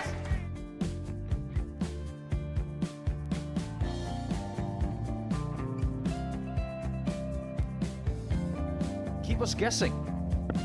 This time he's trying to leave double 18. He knows best, and he takes the lead. He is 2 darts away from a Super Series final. He's 1 dart away. He doesn't need any more darts. Jeff Smith makes the Series 11 final.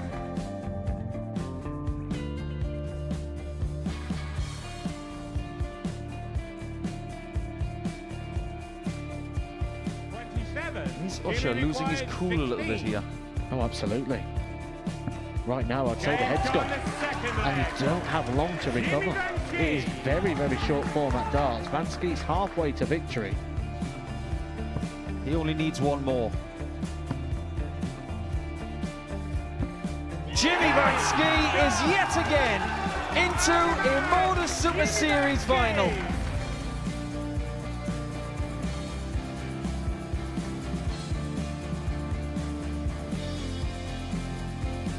Flashback vibes. Can Jimmy Van Skeet do the same? Just needs the one treble here on the 19s. Finds it. For the ball. 101. Oh, unlucky. A lot of pressure on it. He's going to split it. 2 darts for double 4 for the match. Game. Go. And the Modus Super Series 11 champion, Jeff Smith.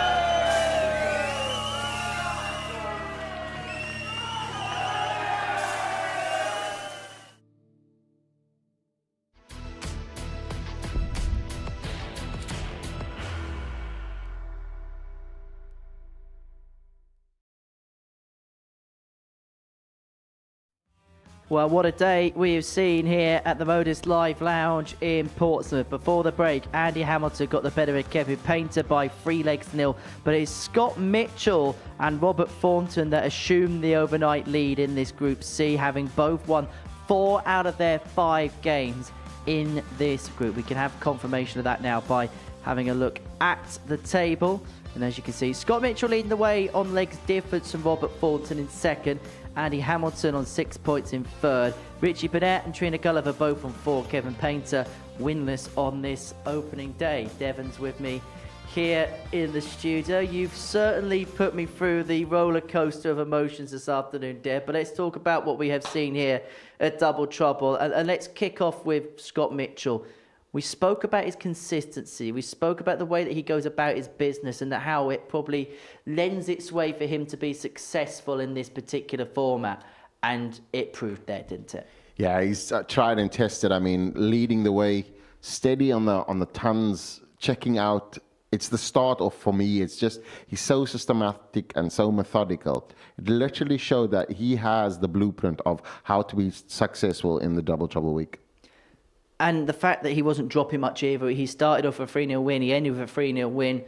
Legs concessions were hard to come by for him today. Yeah, and I think it's simply because of that start, the double start. I mean, a lot of players, you know that when you're going against Scott Mitchell, he's going to throw, when he scored, it gets ton plus.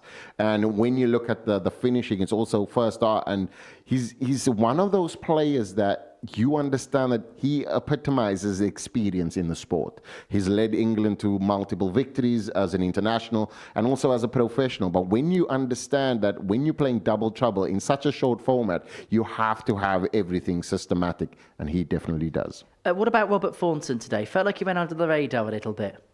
Yeah, we did say that, but you also called it in the very beginning, 4-1 favourite, third on the list, with the bookies to win the day, but just the way in which he was checking out, we all knew that was his strength. But his scoring came together at the right points, and especially when he was behind early on against Andy Hamilton, which we thought was going to run away with the group. But that coming back from 2-0 behind and fighting and clawing his way, you know the level that Robert Thornton is at now. He's going to be ready for tomorrow and looking at an opportunity for Saturday. What of Andy Hamilton today? I think it's a mixed bag for him today. I mean, he came up against two real good operators. Trina Gulliver was probably the shock win against him. And not saying that Trina wouldn't have won or nobody expected it to win, but she was certainly the dark horse. Her game against Andy there was the one that wobbled him. I think the first one was something that he missed opportunities, but Robert Thornton was there. So it will feel like the door was shut on him and him not throwing it away. But everybody knew that Andy Hamilton is in form and he's the player to beat. So everybody went really hard against him. Well, let's have a look at what's happening tonight. Group C has come to a close on this Thursday afternoon, and this evening we're going to see Graham Usher and Alex Spellman drop down and join Steve West, Ram Guevara, and this Devon Peterson bloke. Looking forward to it? I am. I think just going from my Clark Kent into Superman kind of kit now, and yeah, I feel like I'm just going to have to find a phone booth my size. Right, let's talk about the big news of the day then, because you were smiling like a Cheshire cat throughout the whole course of the day. In fact, I thought I was in a bit of trouble for a few moments in commentary, but David Munya has made history at the World Darts Championship, the first Kenyan to play at the tournament, the first Kenyan to win at the tournament. We'll talk about the game with Mike Dodeko in a second, but just firstly, what will that win do for darts, not just in Kenya, but for the continent of Africa as a whole? I think when you look at it as a continent as a whole itself, the African Darts Group has built the platform with loads of international partnerships. But a lot of people didn't want to take the risk on Africa. I'm not saying that the PDC did not do that or Modus, but I'm saying that when you think Africa, you think it's massive, it's huge, there's no real network. And we at African Darts Group, we then put out that network. What we were then saying is that we have seen enough to make sure that the platform is open. Me winning and playing on the stage and showcasing everybody like, listen, there's an opportunity. But everybody looks at me as he's that guy. Now you have somebody that's played in the level and you understand that he's now come from Kenya and performed on the stage and won. So now everybody believes that they can do the exact same. That, for me, is the big kick down of any door that we had. Because Billie Jean King has that famous phrase, to be it, you've got to see it. What's this going to do for players in Africa now, having seen David achieve what he's achieved? It changes the landscape for everybody because now you know that commitment, hard work, and a perfect pathway is exactly what is needed. The hard work and commitment comes from your side. What we as an African Darts Group, we provide the pathway. And all those international contacts and connections that we have to make sure that players have the direct pathway to the platform. That is now a reality. So we basically saying that we have everything. It's all up for you to step up, walk through the door of destiny. And I suppose the next question is, and we've seen the likes of Cameron Corollis do well here and do well at other tournaments, what's the next step now naturally in terms of making sure that this success for David and the successes for people like Peter Achuri, who got a hero's welcome back at Nairobi International Airport in Kenya. How does it now go from this being a great moment for David to something being more of a movement, something that becomes a bit more regular, where we see people like David, people like Peter, people like yourself again still, when they're on that World Championship stage, it just feeling like normalcy instead of a big achievement, I suppose? I think where we're at now is and you look at the development of the PDC and the different affiliates across the world, we're now looking at making the African Continental Tour a bona fide tour. And when you are an African player, you want to be on this tour simply because the access you're going to have, number one, to events that are similar to the PDC, prize funds that are lucrative enough for you to travel, but also the opportunities to play internationally. So there's going to come some news out in a couple of days' time, and I think that expanding the tour already is a big thing. There's a few more moments that we're looking at now and thinking, what is it that stopping us from getting to that very top stage and the continuation of it? It's obviously the access to multiple tournaments. It's the access to Q school opportunities. It's all of these things. So I think putting all of that together and creating the channels that need to exist, we now, I think in a few days' time, there's going to be opportunities for a lot more players in 2026, and those announcements come soon. How do you feel like the best way is to go about taking those next steps then, and to give those players the best opportunity, and to give the continent as a whole a grounding, particularly at grassroots level as well? I think where we're at now is with the African Darts Group having the pathway itself. So we've already split the country and the continent into two, so a north and south. So we have 6 events in the north and 6 events in the south, expanding the field with more World Championship spots, potentially, more World Cup spots, potentially, and also having that Q School opportunity, and then also having the Modus Super Series and the international. So our players now have the very best that is possibly offered in any place, in any country on the planet. And Africa has that. So it's the first time ever, and the sport is at the perfect place, and we're now showcasing that on the biggest stages of them all. And I know if I have a look on Twitter, X, or whatever in a few moments' time, there's going to be talk about World Series in Africa again, isn't there? There's always talk about World Series in Africa, and the first one that ever existed, the pilot of the World Series, was hosted in Johannesburg way back, I think 2007 or something like that. And when you look at it now, the sport is now at a level where it's now captivated all audiences. That's now one of the biggest spectator sports. And Cape Town in South Africa and Africa has the platform. We have capable players. We have capable stadiums. We have the glitz, the glam, and everything else within the sport itself. So the PDC certainly is going to have a knock on the door, and if they're not going to open, we're going to have to burst it open. Well, it's certainly been a great day for African darts, and do you know what? It's been a pleasure to share it in your company today, Devon, and I know you're going to go and do your business on the stage in a few hours' time. I'll let you go and prepare for that. Thank you for your company today, and thank you for not strangling me when David hit that winning double. Plenty coming up, of course, Pluto TV. You're stronger than me, that's the problem. Gemma Hayter is in conversation in the Champions Tour. That's in a few moments' time. She's making her World Championship debut against Josh Rock. That's tomorrow afternoon at around about this time. And then we get underway with Group B later on tonight. Steve West is looking to pick up a Specials Week title. That's on 10 o'clock. Scott Mitchell is top of the pile, and he is looking to hammer home his advantage tomorrow from 1 o'clock as Group C comes to a conclusion. And the final night of action here in 2025 is going to be on Saturday evening. Neil Duff's going to be there. Devon, you going to be there? Fingers crossed. Well, we'll find out. Saturday, 7:30 p.m. here, live across the Pluto TV network of channels. Well, it's been quite the day of darts, but here at the Live Lounge in Portsmouth, it's Scott Mitchell that leads the way in Group C. He'll be back tonight from 10 o'clock. Take care. Until then, bye-bye for now. What a finish! What a man! The drum roll finishes, and the target is hit.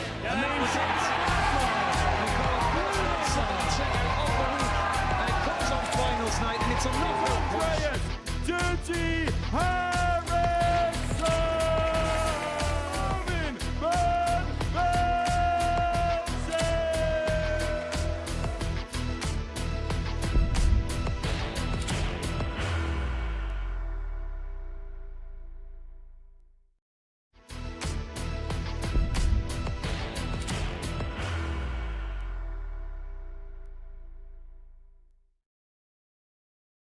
Are you ready to lift that trophy, Darius?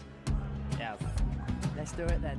Ladies and gentlemen, your Modus Super Series 9 champion is Lucky D, Darius Labanowski!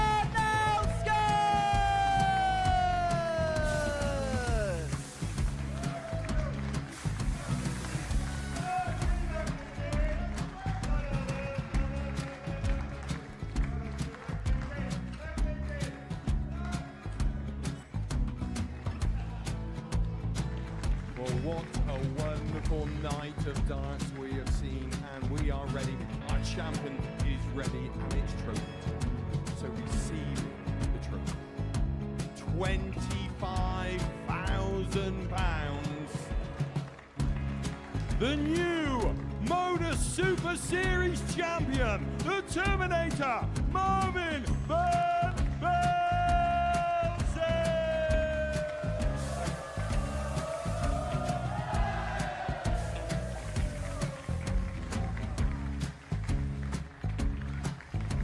And one more time, the 8th Modus Super Series champion, the Terminator, Marvin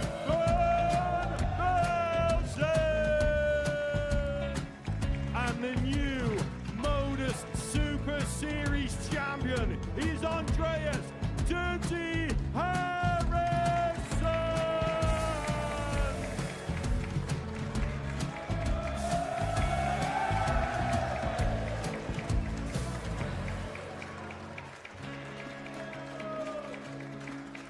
And one more time, the 7th Modus Super Series champion.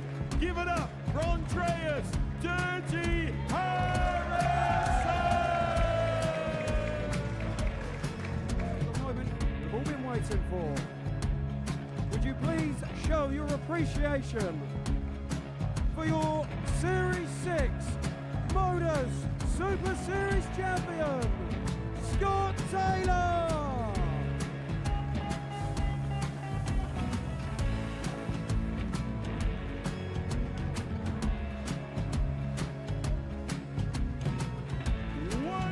Time, your new Modus Super Series champion. He is Chucky. He is Jim McGuire. Ladies and gentlemen, your Modus Super Series champion, retaining his title, the Nuke, Luke Lidlow!